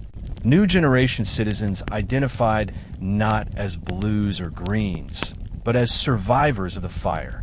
This identity transformation changed city politics permanently. It reduced street violence and increased cooperation. Thus, while stone walls and domes rose upward, inner lives rebuilt horizontally across the community. Constantinople's spirit survived because its people learned to turn trauma into unity. The fire that nearly destroyed the city also burned away division. As Constantinople continued to rise from the ashes, Justinian's ambition expanded far beyond the city. The emperor believed deeply that his destiny involved restoring the Roman Empire to its former territorial size. The destruction of Constantinople during the Nika Riots had nearly shattered imperial authority. Yet triumph over those flames convinced Justinian that divine favor aligned with his reign. The dome of Hagia Sophia, rising toward completion, symbolized not only architectural achievement, but also a proclamation that God endorsed the emperor's mission. Justinian interpreted the Great Fire not as a warning, but as an awakening, a reminder that success must be earned through hardship. Thus, even before the mortar fully dried on reconstructed walls, Justinian launched military campaigns westward. Harbor crews worked day and night unloading cargo, planks, rope, stone, and food to feed the workers who would rebuild the city. Constantinople became one massive project site, echoing with the hammering, carving, chiseling, stacking, and shouting that accompanies monumental construction. Economically, this immense effort stimulated revival. Thousands of men found work hauling stone, shaping bricks, mixing mortar, smoothing marble, or acting as laborers transporting materials. Women participated too, serving as suppliers, nurses, rope weavers, cooks, and textile workers creating sails and clothing for crews. The entire city engaged in a collective rebuilding project, reversing the despair left by the riots. Yet, beneath this positive momentum, political challenges simmered. Justinian needed to maintain unwavering authority. He could not afford another uprising. He therefore used reconstruction not just to restore buildings, but also to rebuild loyalty. Neighborhoods that remained intact received generous imperial assistance, reinforcing gratitude. Citizens were given temporary tax relief, easing economic pressure. Officials launched public announcements promising that the city would not only survive, but become more magnificent than ever. The emperor also ordered laws concerning building safety. Restrictions on wooden construction, required spacing between homes, mandatory stone bases beneath structures, and regulations concerning chimney and furnace placement. These decisions predated modern fire codes, but represented early awareness of urban safety. Justinian had witnessed firsthand how fire consumed Constantinople, and he was determined that no future flame would destroy it so easily. In the background of all this transformation stood the memory of those who died. Citizens spoke their names during religious services. Priests recited psalms at mass funerals. Although rebuilding energized the city, grief remained woven into its foundations.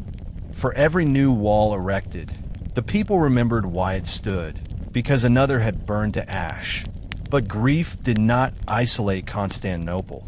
Instead, it unified its people into shared suffering and shared hope. The rebuilding project was not only about architecture, it was about healing collective trauma. Perhaps the most profound question after the destruction was how to restore Constantinople's religious heart. The Great Fire had devoured places of worship, leaving smoke-blackened altars and ruined courtyards. Hagia Sophia, the jewel of earlier emperors, lay in ruin. Its former roof collapsed, its columns shattered, and its marble floor buried beneath ash. Citizens gathered around the ruins in stunned silence, unsure whether the sacred site could ever return to life. Justinian, instead of mourning what was lost, saw a divine calling to rebuild the structure on a scale no mortal mind had yet imagined. He summoned Anthemius of Tralles and Isidore of Miletus, two scholars renowned for geometry, physics, and architectural design. Their intellectual backgrounds were far from traditional builders. They had studied mathematics deeply, experimented with mechanical devices, and understood the physics of arches and domes. Justinian tasked them with creating not just a rebuilt cathedral, but a structure that would surpass every church in the world. The emperor promised unlimited funding, thousands of workers, and complete creative freedom. Their task was to design a building where heaven met earth, where light flowed like water across marble surfaces, and where architecture itself proclaimed the triumph of Christianity over chaos. The engineers examined old foundations and realized the new structure needed new mathematics. They planned a massive central dome supported by pendentives, curved triangular surfaces that would allow a circular dome to rest on a square base. This was revolutionary. Existing Roman domes depended on cylindrical walls or rotundas. Hagia Sophia's design would break architectural precedent. It would defy gravity itself. Scholars later wrote that the dome seemed not supported by human strength, but suspended by a golden chain from the heavens. Workers began clearing rubble from the site. Huge cranes and scaffolds were built using timber from Black Sea forests. Skilled craftsmen carved marble walls from quarries in distant lands. White stone for columns, green marble for interior walls, purple porphyry for imperial sections. Mosaics were planned with gold backgrounds that would catch sunlight pouring through windows set high in the dome. From the beginning, Justinian envisioned Hagia Sophia not merely as a church, but as a symbol of God's power shining through imperial rule. Construction began at remarkable speed. The court chroniclers marveled that thousands of workers labored simultaneously, coordinated through overseers who shouted orders across huge open spaces. Dust rose like fog above the city. The pounding of hammers echoed like drumbeats. Every day, new stones arrived in the harbor, carried uphill by oxen and human labor. Citizens watched in awe. Children pointed to towering cranes, imagining the new structure reaching the clouds. survivors of the riot found emotional strength in the project. They believed God allowed destruction to cleanse the city so a greater glory could arise. But this reconstruction demanded immense sacrifice. Taxes, though temporarily lowered for the starving, soon increased again to fund construction. Workers were injured daily, crushed by falling stone, blinded by dust, burned by lime mortar. Some died on scaffolds and were buried near the site, offering their lives to faith and empire. Still others worked with pride, knowing they contributed to history. Politically, Justinian gained moral authority. Where once his image suffered from association with the riots, he now appeared as a savior builder. Foreign ambassadors visiting Constantinople gasped at the ambition of the new church. Word spread throughout the Roman world and beyond that the emperor was raising a monument that would rival Solomon's temple. Justinian wanted the world to know he restored both God's house and imperial power. Theodora, too, remained deeply involved. She advised Justinian on public welfare, reminding him that rebuilding religious faith was equally important as rebuilding walls. She encouraged financial support for orphaned children and widows. Her public presence softened the image of imperial rule. When she appeared near the reconstruction site, citizens knelt, grateful for a leader who walked among them rather than ruling from afar. This period was more than a construction project. It was the beginning of a cultural renaissance. Constantinople was slowly returning to life, one column and one heartbeat at a time. While Hagia Sophia embodied spiritual rebirth, Justinian aimed for far broader transformation. He wanted Constantinople to become a model city, an imperial capital with carefully planned defenses, public structures, and social systems. The Nika Riots had exposed deep weaknesses beyond architecture. They revealed that government communication, faction control, policing, and social infrastructure all needed reform. Without addressing these, even a rebuilt city could fall once again to unrest.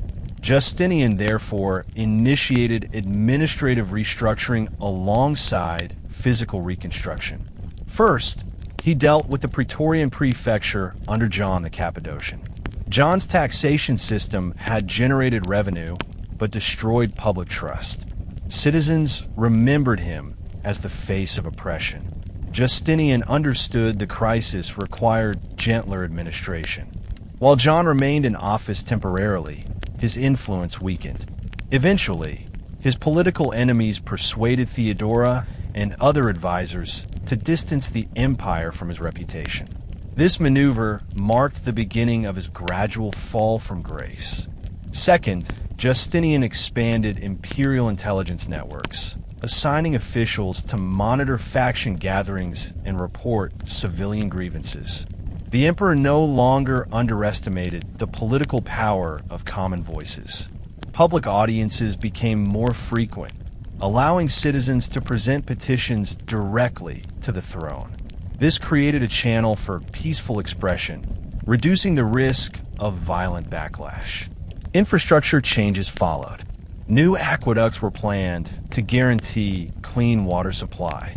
Public baths destroyed by the fire were rebuilt with improved plumbing. Markets were reorganized away from residential areas to prevent fire spread and to separate commerce from domestic living. The Mies Avenue became wider, lined with colonnades that protected walkers from rain and sun. Statues commemorating Justinian's victory replaced ruined monuments. Justinian also addressed the hippodrome. Although racing continued, the factions that once held dangerous political power were now tightly controlled. Leaders of the Greens remained imprisoned or executed. Blues received privileges but lost autonomy. Imperial control replaced independent organization. The hippodrome, once a political theater, became purely entertainment under close supervision. Education and literacy also became important tools in rebuilding morale. Schools reopened using church buildings as temporary classrooms. Monks copied lost manuscripts, preserving historical works safe from destruction. The government encouraged literacy because educated citizens were less vulnerable to rumor manipulation, a powerful contributor to the riot. But deeper than systems and structures, Justinian's vision involved identity. He believed Constantinople should embody Roman continuation, Christian destiny, and universal leadership. The rebuilt Hagia Sophia stood at the center of that identity, a proclamation that Christian Rome had not fallen like its Western counterpart. Instead, it emerged strengthened from flames. Citizens slowly internalized this message. Songs and poems appeared praising the emperor's determination. Artists carved new reliefs. Poets compared Justinian to Moses leading people from chaos into divine order. Scholars later observed that the Great Fire and its aftermath created a new imperial mythology, where destruction appeared necessary to achieve a golden age. Yet it is important to remember that beneath triumph lay suffering. Not every district recovered quickly. Many families never rebuilt their homes. The poor remained vulnerable. And although Justinian promised a stronger, safer city, the pressure to fulfill these promises weighed heavily. Even as Hagia Sophia's dome began to rise, Constantinople lived in a fragile balance between hope and fear. While grand plans unfolded in the palace and at construction sites, ordinary citizens of Constantinople faced daily struggles as they attempted to rebuild their personal lives. Their experiences shaped the emotional landscape of the post-fire city just as much as architectural progress and political decisions. Most survivors had returned to simple routines, gathering food, rebuilding temporary shelters, searching for employment, caring for children, and supporting grieving relatives. Life after tragedy rarely moves with the heroic speed of imperial ambition. Instead, it unfolds slowly through thousands of small actions by ordinary people trying to rediscover stability. The city's marketplaces provided early signs of rebirth. Although many shops had burned, temporary stalls rose from the ashes, made of rough wood, salvaged cloth, and mismatched stone. Artisans who once owned full workshops now worked beneath open skies. Potters formed bowls in alleys. Tailors sewed torn garments sitting on crates. Bakers used makeshift ovens built for broken clay bricks. Their production quality suffered, but their determination mattered far more. These small, daily efforts rebuilt the city's economic pulse. Farmers from the countryside brought produce to sell, though prices fluctuated wildly. Sometimes vegetables rotted before sale because smoke-tainted atmosphere kept customers away. Other days, desperate shortage allowed farmers to charge triple. Over time, trade networks adapted. Caravans learned new routes into city districts cleared by demolition workers. Ships returned to ports once fires died near the shoreline. Market inspectors, appointed by the government, monitored prices so that famine could be prevented. Their presence reassured nervous families that market chaos would not turn into violence. Housing recovery moved much slower. Thousands still lived in open courtyards, abandoned warehouses, or beneath shared communal awnings. Storms soaked bedding. Winter brought nights of bone-chilling cold. Justinian's administration attempted to provide shelters, but resources were stretched thin. Many workers lived near construction sites, in tents constructed from sailcloth. Families cooked meals over shared fires, using whatever ingredients they could gather: boiled roots, stale bread softened in hot water, occasional dried fish or olives. These meals symbolized survival more than comfort. Religious practice also changed. Without Hagia Sophia, the city lost its central spiritual anchor, so smaller churches hosted rotating worship services. Priests recited scripture among ash-covered pews, preaching themes of rebirth, divine mercy, and perseverance. Survivors flocked to these services seeking comfort. Some cried openly, overwhelmed by trauma. Others found strength in standing beside neighbors who had suffered similar losses. Meanwhile, social hierarchy reshaped itself. Before the fire, class divisions in Constantinople were rigid. Elites lived in marble houses with servants, while the poor occupied cramped wooden quarters. But after the fire, both groups shared tent districts and makeshift markets. Aristocrats, who once walked with polished sandals, now wore patched clothing like those of fishermen. Some wealthy families had lost all property and stood shoulder to shoulder with the laboring classes to receive food rations. This temporary leveling of society built new forms of empathy, but also seeded tension. Some elites struggled with humiliation. Some poor citizens felt empowerment. These emotional shifts would influence future politics, as populations remembered how suffering united them beyond faction identity. Children, who often reflect the deepest psychological truths of society, revealed both trauma and resilience. They played in ruins, pretending to be heroes and builders. They turned broken beams into imaginary swords, ash piles into battlefields, and half-built Hagia Sophia stones into playground castles. Teachers improvised lessons outdoors, using chalk to draw letters on scrapboards. Education became a symbol of future hope. Although resources were scarce, elders encouraged learning because they believed knowledge ensured survival. Women assumed crucial social roles. Many became heads of households after husbands, fathers, or brothers died in the riots. They managed supplies, repaired clothing, cultivated small gardens, and negotiated market prices. Their voices grew stronger in community affairs, revealing a subtle but important shift in gender dynamics. Theodora's leadership provided a visible symbol of female authority, inspiring respect for women's contributions. All these elements, markets, housing, education, religion, shifting social structures, tell a deeper truth. Early reconstruction did not simply rebuild physical spaces. It rebuilt identity. Citizens slowly moved from despair to cautious optimism.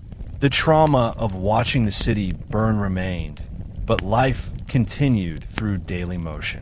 That motion, persistent and humble, rebuilt Constantinople from its very roots. As reconstruction continued, the soundscape of Constantinople changed dramatically. Before the fire, the city's dominant noises came from merchants shouting, horses trotting, church bells chiming, and crowds cheering at the hippodrome. After the fire, new sonic patterns formed. Hammers striking metal, chisels carving stone, carts dragging heavy loads, scaffolding creaking, overseers shouting instructions, and choir voices echoing through unfinished church walls. These sounds formed a symphony of rebuilding, heard throughout the capital from sunrise to sunset. Labor management became one of the empire's greatest challenges. Justinian needed to coordinate thousands of workers across dozens of construction zones simultaneously. The government issued work schedules assigning labor groups to specific sites at certain hours. Carpenters repaired houses. Masons worked on aqueduct stones. Bronze smiths fashioned brackets for Hagia Sophia. Scribe teams copied contracts and construction plans. Specialist dome engineers calculated stress points and arch formations. Because Constantinople lacked enough local workers to complete projects, Justinian broadened recruitment. From Thrace, Egypt, Syria, Greece, and Anatolia, labor crews arrived seeking wages. These multicultural teams brought new language, food, and customs. The rebuilding, therefore, transformed Constantinople into an even more cosmopolitan city. Workers prayed in different languages, sang different songs, cooked meals flavored by foreign spices, and shared campfire stories about distant lands. Despite this vibrant diversity, problems emerged. Cultural friction grew between local craftsmen and newcomers hired at competitive wages. Constantinople's guilds feared outsiders could reduce their influence permanently. Wages fluctuated, causing anger among workers who felt exploited. Justinian's administration responded by standardizing payment rates, ensuring laborers received reliable coin wages and food portions. This policy prevented rebellion and ensured fairness. Safety posed another enormous challenge. Dangerous accidents happened daily. Stone blocks slipped from cranes, crushing workers. Scaffolds collapsed, sending laborers tumbling. Lime and marble dust irritated lungs, causing chronic coughs. Some workers lost fingers, eyes, or limbs using heavy tools without adequate protection. Religious leaders visited construction sites to bless workers and pray for protection. Imperial physicians developed treatments for crushed bones and burns, documenting their observations so future medical knowledge might improve. Meanwhile, the emotional contrast within the city grew sharper. For workers on pay, Reconstruction brought opportunity and pride. For displaced families waiting for housing, Reconstruction brought impatience and resentment. Some complained that the emperor cared more about marble churches than living conditions.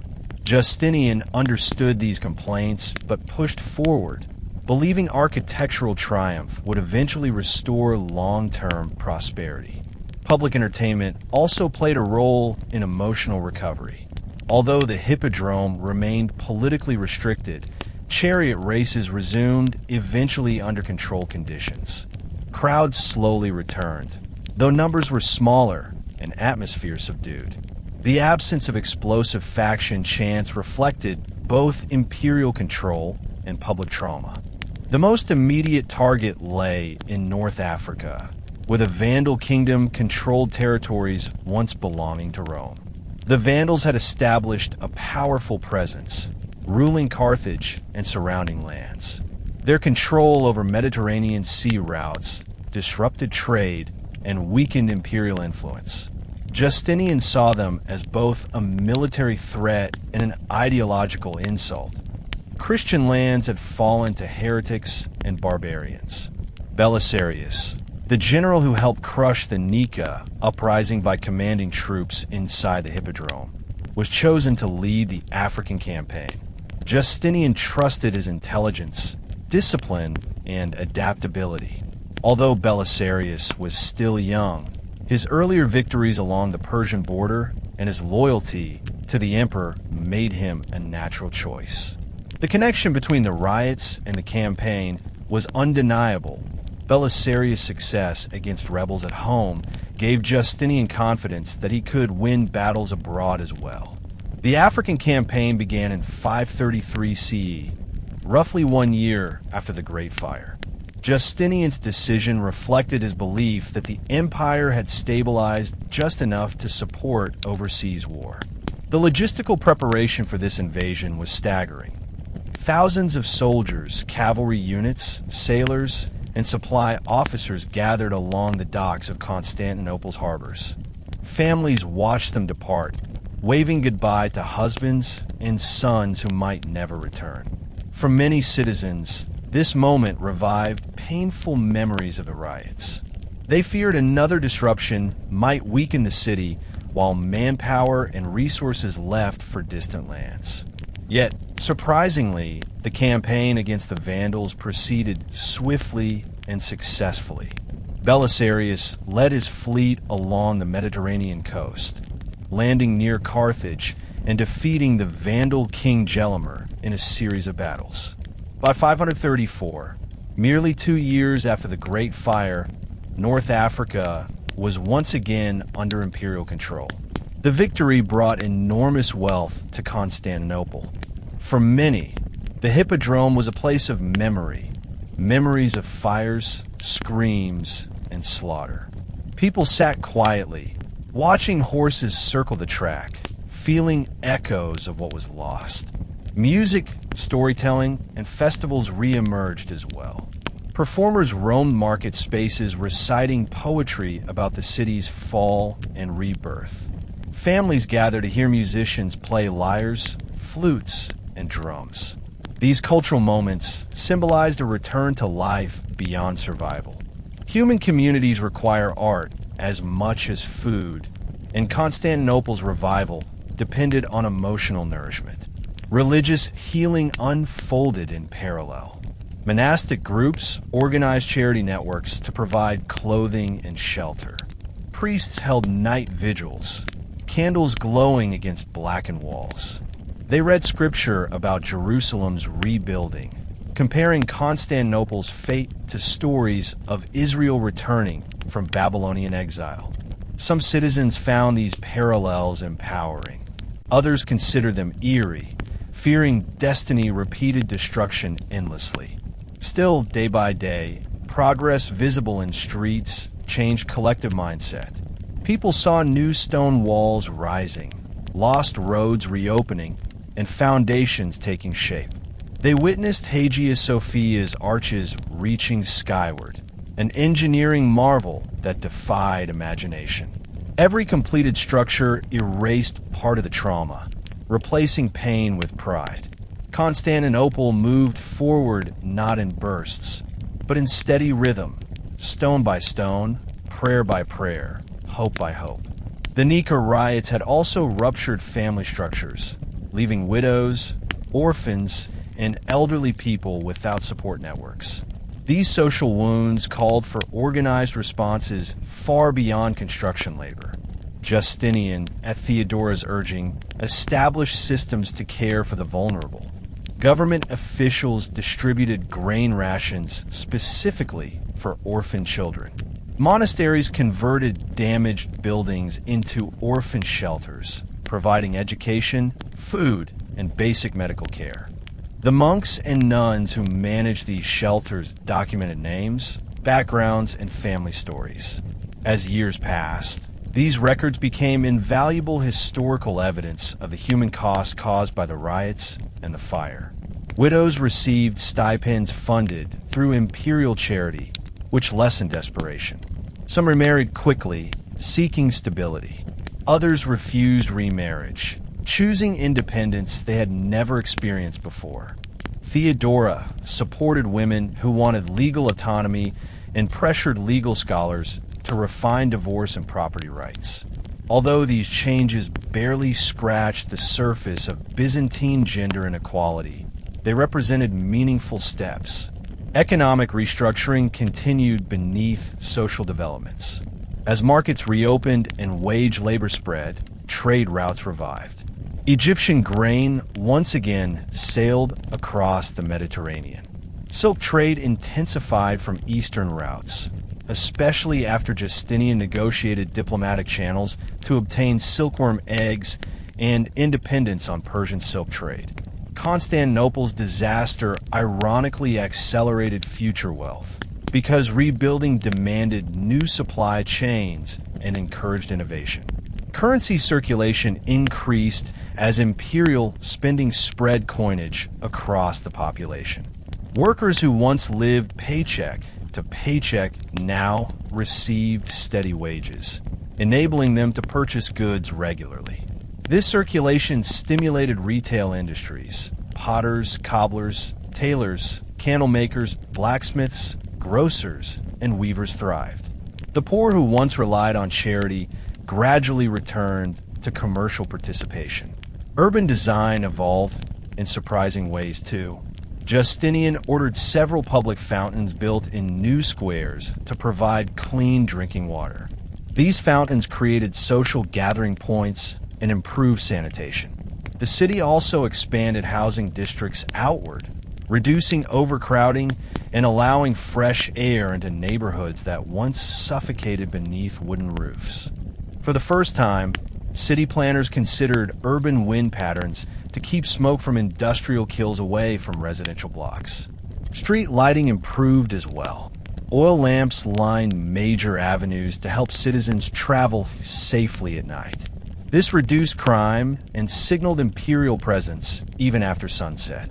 The city felt alive 24 hours a day, workers hammered by day, and guards patrolled by night. Constantinople no longer slept under fear. It breathed under rebuilding rhythm. Through all this progress, memory of the fire remained vivid. People carved symbols of flames on memorial stones. Poets described the fire as a dragon devouring innocence. Storytellers painted riot leaders as demons or tragic heroes, depending on perspective. Children memorized songs about the week the sky glowed red. In every retelling, the story evolved. History fused with myth, emotion blended with detail. People needed narratives to process trauma, to make chaos meaningful. And yet, despite suffering, Constantinople displayed astonishing unity.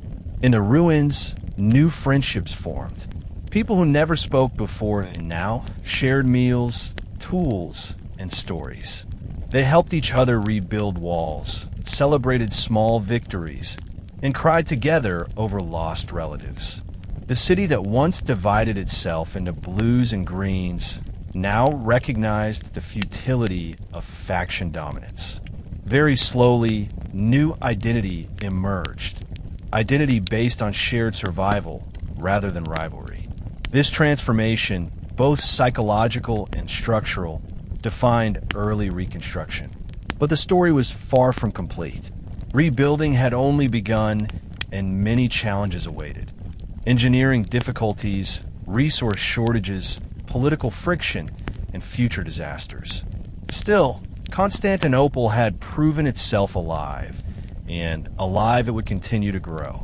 The reconstruction of Constantinople was not simply remarkable because of the speed or scale at which the city was rebuilt. It was astonishing because the effort demanded unprecedented engineering ambition.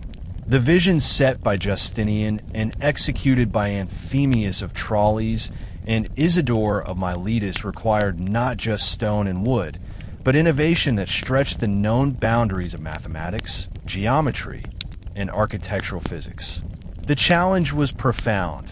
Rebuild an iconic metropolis faster than any previous Roman city recovery, while creating buildings stronger, larger, and more complex than ever before.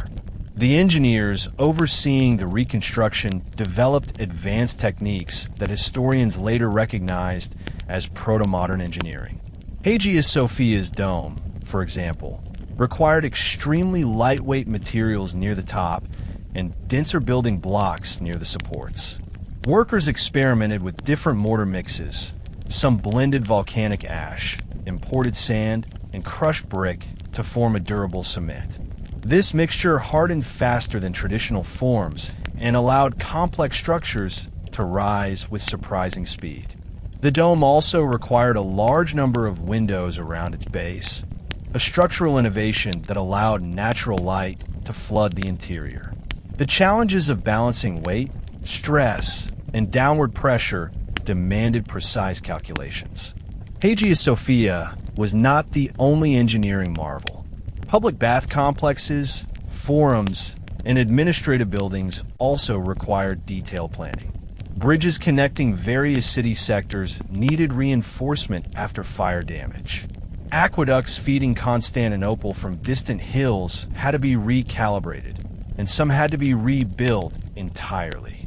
Engineers discovered cracks in their channels caused by extreme heat exposure, and these weaknesses required immediate repair to prevent contamination of drinking water. Even street redesign was an engineering feat. The destruction of older districts allowed surveyors to insert new streets at angles better suited for air circulation and troop movement. Justinian and his advisors believed a city planning approach rooted in military logic would make Constantinople easier to defend. This thinking foreshadowed future medieval fortification practices.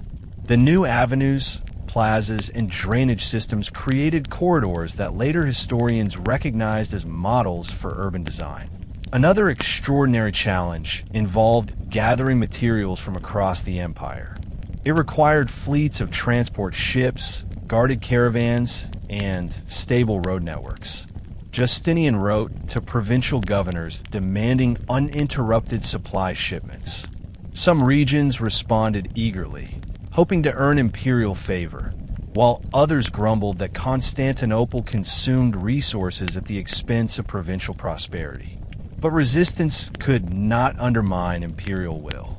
Economically, the rebuilding project demanded massive financial investment. Justinian diverted funds from war efforts temporarily. Some scholars argue the rebuilding slowed initial military operations in Italy because treasury money had to be redirected to construction. Justinian's enemies later mocked this decision, accusing him of valuing monuments more than strategy. But hindsight revealed the long-term wisdom of his priorities. A strong capital preserved imperial prestige, attracted trade, and reinforced Christian authority across the Mediterranean. The rebuilding effort also reshaped labor economics. The influx of skilled and unskilled workers dramatically shifted job availability. Laborers learned stone carving, rope weaving, metal melting, dome scaffolding, and architectural logistics. The city became a massive technical school for future builders. Workers who once feared unemployment transformed into specialists capable of complex craftsmanship. For many families, reconstruction brought financial security for the first time. Foreign observers, including ambassadors from Persia, Africa, and Europe, visited the city and marveled at the transformation. Some were impressed, others felt threatened. They returned home, reporting that Constantinople remained an unbroken imperial core, powerful enough to survive rebellion and fire. Rumors spread describing Hagia Sophia as a second heaven on earth, even before it was finished. Such praise strengthened Justinian's diplomatic leverage. But these magnificent achievements came with social costs. The amount of timber required for scaffolding and roof supports led to deforestation around the Black Sea. Quarry laborers suffered brutal conditions extracting marble. Minor revolts broke out in some provinces resisting increased taxes. Justinian crushed these rebellions swiftly, unwilling to allow unrest outside Constantinople. The grand lesson of this period is that engineering brilliance and economic strain walked hand in hand. Constantinople did not rise from ash through miracle, but through raw human effort, planning, sacrifice, and imperial willpower. Its transformation reflected the idea that history's greatest achievements are rarely built in comfort. They are built in dust, sweat, and risk. As Hagia Sophia neared completion, intellectual culture in Constantinople experienced revitalization. The city's newly rebuilt schools, libraries, and scriptoria grew active once again. Scholars copied lost manuscripts and translated older works from Latin and Greek into languages accessible to new audiences. The cultural renaissance following the riots revealed how destruction can trigger periods of intense creativity. This renaissance unfolded in several layers. The first was educational renewal. Teachers reopened academies once used for military strategy training, mathematics, philosophy, and Christian theology. Students debated topics ranging from metaphysics to geometry, inspired by the architectural miracle rising across the skyline. Young scholars studied mathematics by examining the dome's curvature and calculated its dimensions using formulae that would later influence medieval architectural theory. Teachers brought students to construction sites as learning laboratories. The city became a classroom. The second layer of cultural awakening involved literature and narrative history.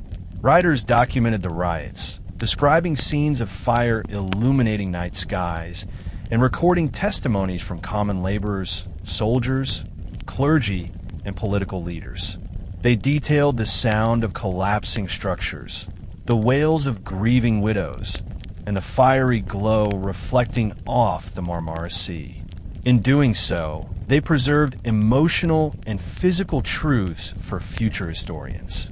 Artists and artisans followed this literary expansion with visual creativity.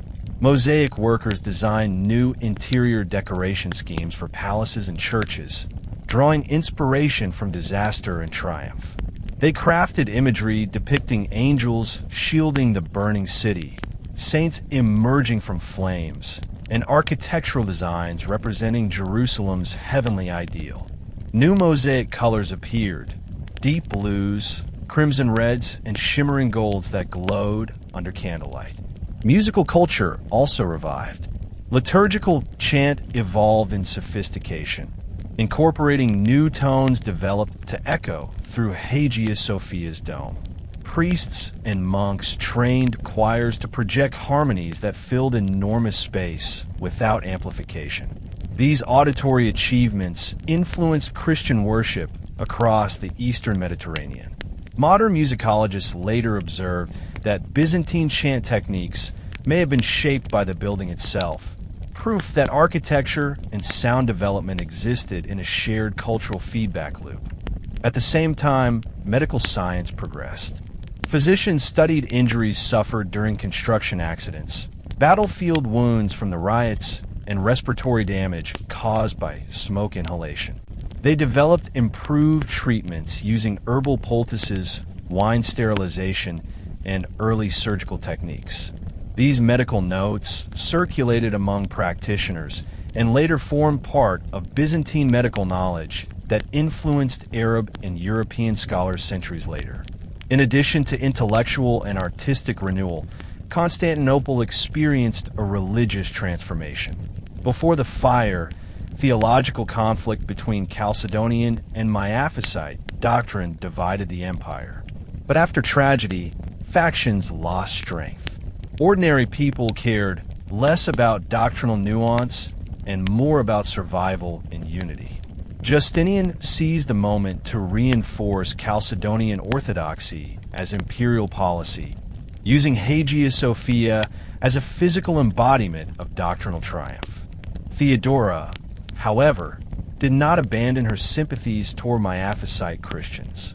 She provided refuge for clergy outside official doctrine, offering private meeting spaces in palace areas she controlled. Despite theological disagreement, she and Justinian protected their marriage through respect rather than ideological conflict. Their union revealed how personal relationships could influence imperial religious strategy. Culturally, the city embraced artistic fusion. Foreign laborers brought musical instruments, weaving techniques, jewelry designs, and pottery styles. Constantinopolitan fashion changed dramatically. Silk garments layered with embroidered imagery became symbols of restored confidence. Goldsmith-shaped jewelry adorned with Christian symbols, merging Roman craftsmanship with Eastern design influence. The revival of cultural life spread confidence. Citizens who had once feared the city would never recover now saw beauty surrounding them daily. They saw towering archways, glimmering mosaics, new libraries, candlelit sanctuaries, and bustling markets. Although pain remained, beauty eased trauma. The Renaissance supported the psychological recovery of the city, reminding survivors that culture and learning define civilization as much as buildings and walls. Thus, Reconstruction was more than physical. It rebuilt the mind of the empire. The renewal reflected Constantinople's resilience and showcased its ability to rise intellectually even after devastation. Amid architectural and cultural rebirth, imperial economics shifted dramatically, forming the foundation for Justinian's long-term vision. The emperor aimed to transform Constantinople into the wealthiest commercial center of the Mediterranean world. His plan required increasing trade, stabilizing currency, and ensuring the empire controlled luxury industries. Silk production was the most famous example. Before Justinian's reign, Byzantium relied on Persian routes for silk importation, creating political vulnerability. Persian merchants controlled silk prices, and rival states profited enormously. But during Reconstruction, Justinian supported an extraordinary mission that changed global economic history. Agents reportedly smuggled silkworm eggs from the Far East, hidden inside bamboo canes. These eggs allowed silk to be produced within the empire for the first time.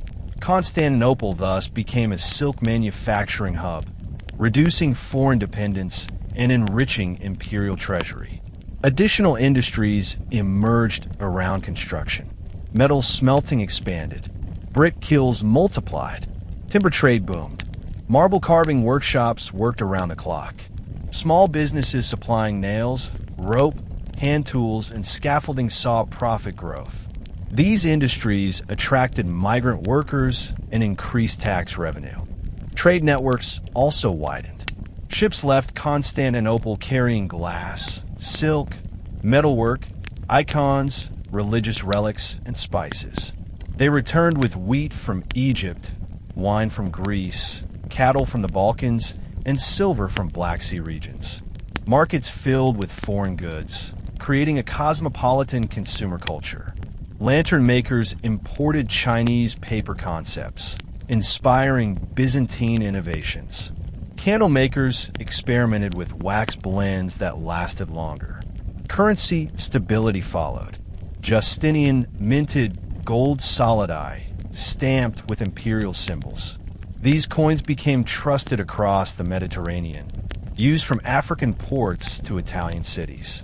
Stable currency made long-distance trade safer, encouraging merchants to travel without fear of devaluation. The rebuilt capital also allowed taxation reform. Whereas riot-era taxation destroyed trust, the renewed administration balanced tax demands with public works benefits. Citizens saw their taxes building aqueducts, plazas, monasteries, and churches, not disappearing into corrupt pockets. This visibility softened resentment. At the same time, Justinian strengthened legal institutions through his compilation of Roman law, known as the Corpus Juris Civilis. Although created before the fire, its continuing development gained new significance afterward. Citizens needed legal security to rebuild property claims lost in the fire. Judges used the new legal codes to settle disputes. Who owned properties erased by flames? Who inherited estates when entire families perished?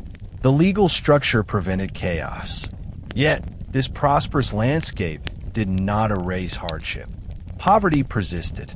Reconstruction machinery favored the strong and wealthy. Laborers sometimes suffered wage instability, and some officials took advantage of renewed prosperity to enrich themselves illegally. Justinian responded by sending inspectors across districts to monitor corruption. Thus, class dynamics in Constantinople after Reconstruction created fluid society, one where potential existed but inequality persisted. At night, looking from palace balconies toward harbor, one could see city glowing by lamplight. Marble homes near the palace shining bright, outer districts dimmer, docks alive with shouting sailors, scholar quarters flickering with candlelight, and street musicians singing for coins. Constantinople remained unified yet divided, wealthy yet struggling, confident yet doubtful. The Great Fire of 532 had burned physical city, but the social city that grew afterward was infinitely more layered, filled with ambition, adaptation, and future uncertainty. As the empire advanced through the 540s, Justinian himself underwent important psychological and emotional transformation. Though he appeared publicly as unwavering ruler, stern-eyed, majestic, confident, privately he aged under enormous weight of responsibility. The Great Fire had altered him permanently. The memory never left.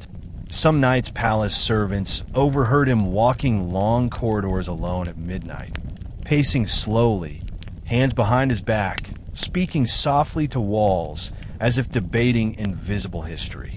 Before the riots, Justinian believed leadership meant managing policies and military decisions.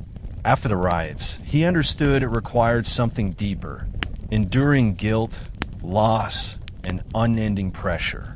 Thousands had died under his watch. Though historians often describe him as proud conqueror, he carried scars not visible in mosaics. His personal writings, those few preserved fragments, reveal strange tone, at times triumphant, at times melancholic, nearly philosophical. He questioned why God allowed fire to consume Holy City. He wondered if violence in Hippodrome represented failure of imperial humanity rather than triumph of imperial authority. While Justinian projected strength to his subjects, inner uncertainty shaped his ruling style. He demanded perfection from himself and everyone around him: scribes, engineers, senators, and generals. Sometimes this expectation propelled empire to greatness, but other times it created impossible standards. Employees feared his disappointment. Ministers risked banishment if they failed to execute orders flawlessly. Justinian began reviewing daily reports with almost obsessive detail: tax logs, food provisions, military memos, and architectural updates. He kept strict routines, rarely laughing publicly. The Great Fire changed how Justinian viewed time. Before destruction, he believed Rome could be rebuilt gradually over decades. After witnessing city nearly collapse in mere days, he realized history swings rapidly. He pushed decisions faster. Legal codifications, architectural plans, foreign campaigns, all driven by urgency. Some historians argue this urgency fueled achievements like Hagia Sophia and Western reconquest. Others argue it accelerated exhaustion and contributed to empire strain. Justinian's relationship with Theodora changed too. During early reign, they were united through ambition and romantic loyalty. After the riots, they became united through shared trauma. They understood each other in silence, without words. Theodora's emotional support shaped Justinian as much as his advisors shaped policy. She encouraged him to show mercy at times when anger ruled his temper. She also reminded him that justice must never appear weak. Their partnership became an extraordinary chapter in imperial history. Two individuals formed from entirely different social worlds, ruling side by side with equal mental strength. However, Justinian also grew more isolated as years passed. Power isolates by nature, but trauma amplifies this isolation. Friends from his youth could not speak casually to him anymore. Egyptian architects built restored public baths. Syrian merchants reopened spice routes. Opposition arose from xenophobic voices. Some argued foreigners stole jobs and changed culture. But empire needed workforce, and Justinian defended immigration policies publicly. Religion also altered political power. Patriarchs gained moral authority because citizens turned to spiritual explanations. Church influence on legal matters expanded. Monastic leaders advised government decisions. While this increased unity, it also sparked debate between secular administrators and clerical thinkers over policy direction. Meanwhile, Justinian struggled emotionally with diminished empire strength. His writings suggest disappointment yet acceptance. He realized dream of fully restored Roman world no longer possible, but he also recognized new mission: save what remained. Government propaganda changed tone. Before plague, public inscriptions celebrated victory. After plague, they celebrated survival. Hagia Sophia sermons highlighted gratitude rather than triumph. Imperial speeches honored dead workers who rebuilt city rather than praising emperor alone. This humility made leadership more human. Culturally, something profound occurred. Constantinople embraced fragility as identity. Fire taught courage, plague taught vulnerability. Together, they produced civilization more complete than either alone. Historians later argued Justinian's greatest success was not conquest or architecture, but enduring plague without empire collapse. Had political foundation been weaker, Byzantine Empire might have fallen centuries earlier. But Constantinople was not finished changing. Though plague retreated temporarily, its shadow lingered. It altered gene pools, economic systems, migration patterns, and cultural attitudes. It even changed architecture. Future buildings included larger windows for airflow, more fountains for hygiene, and additional storage for emergency resources.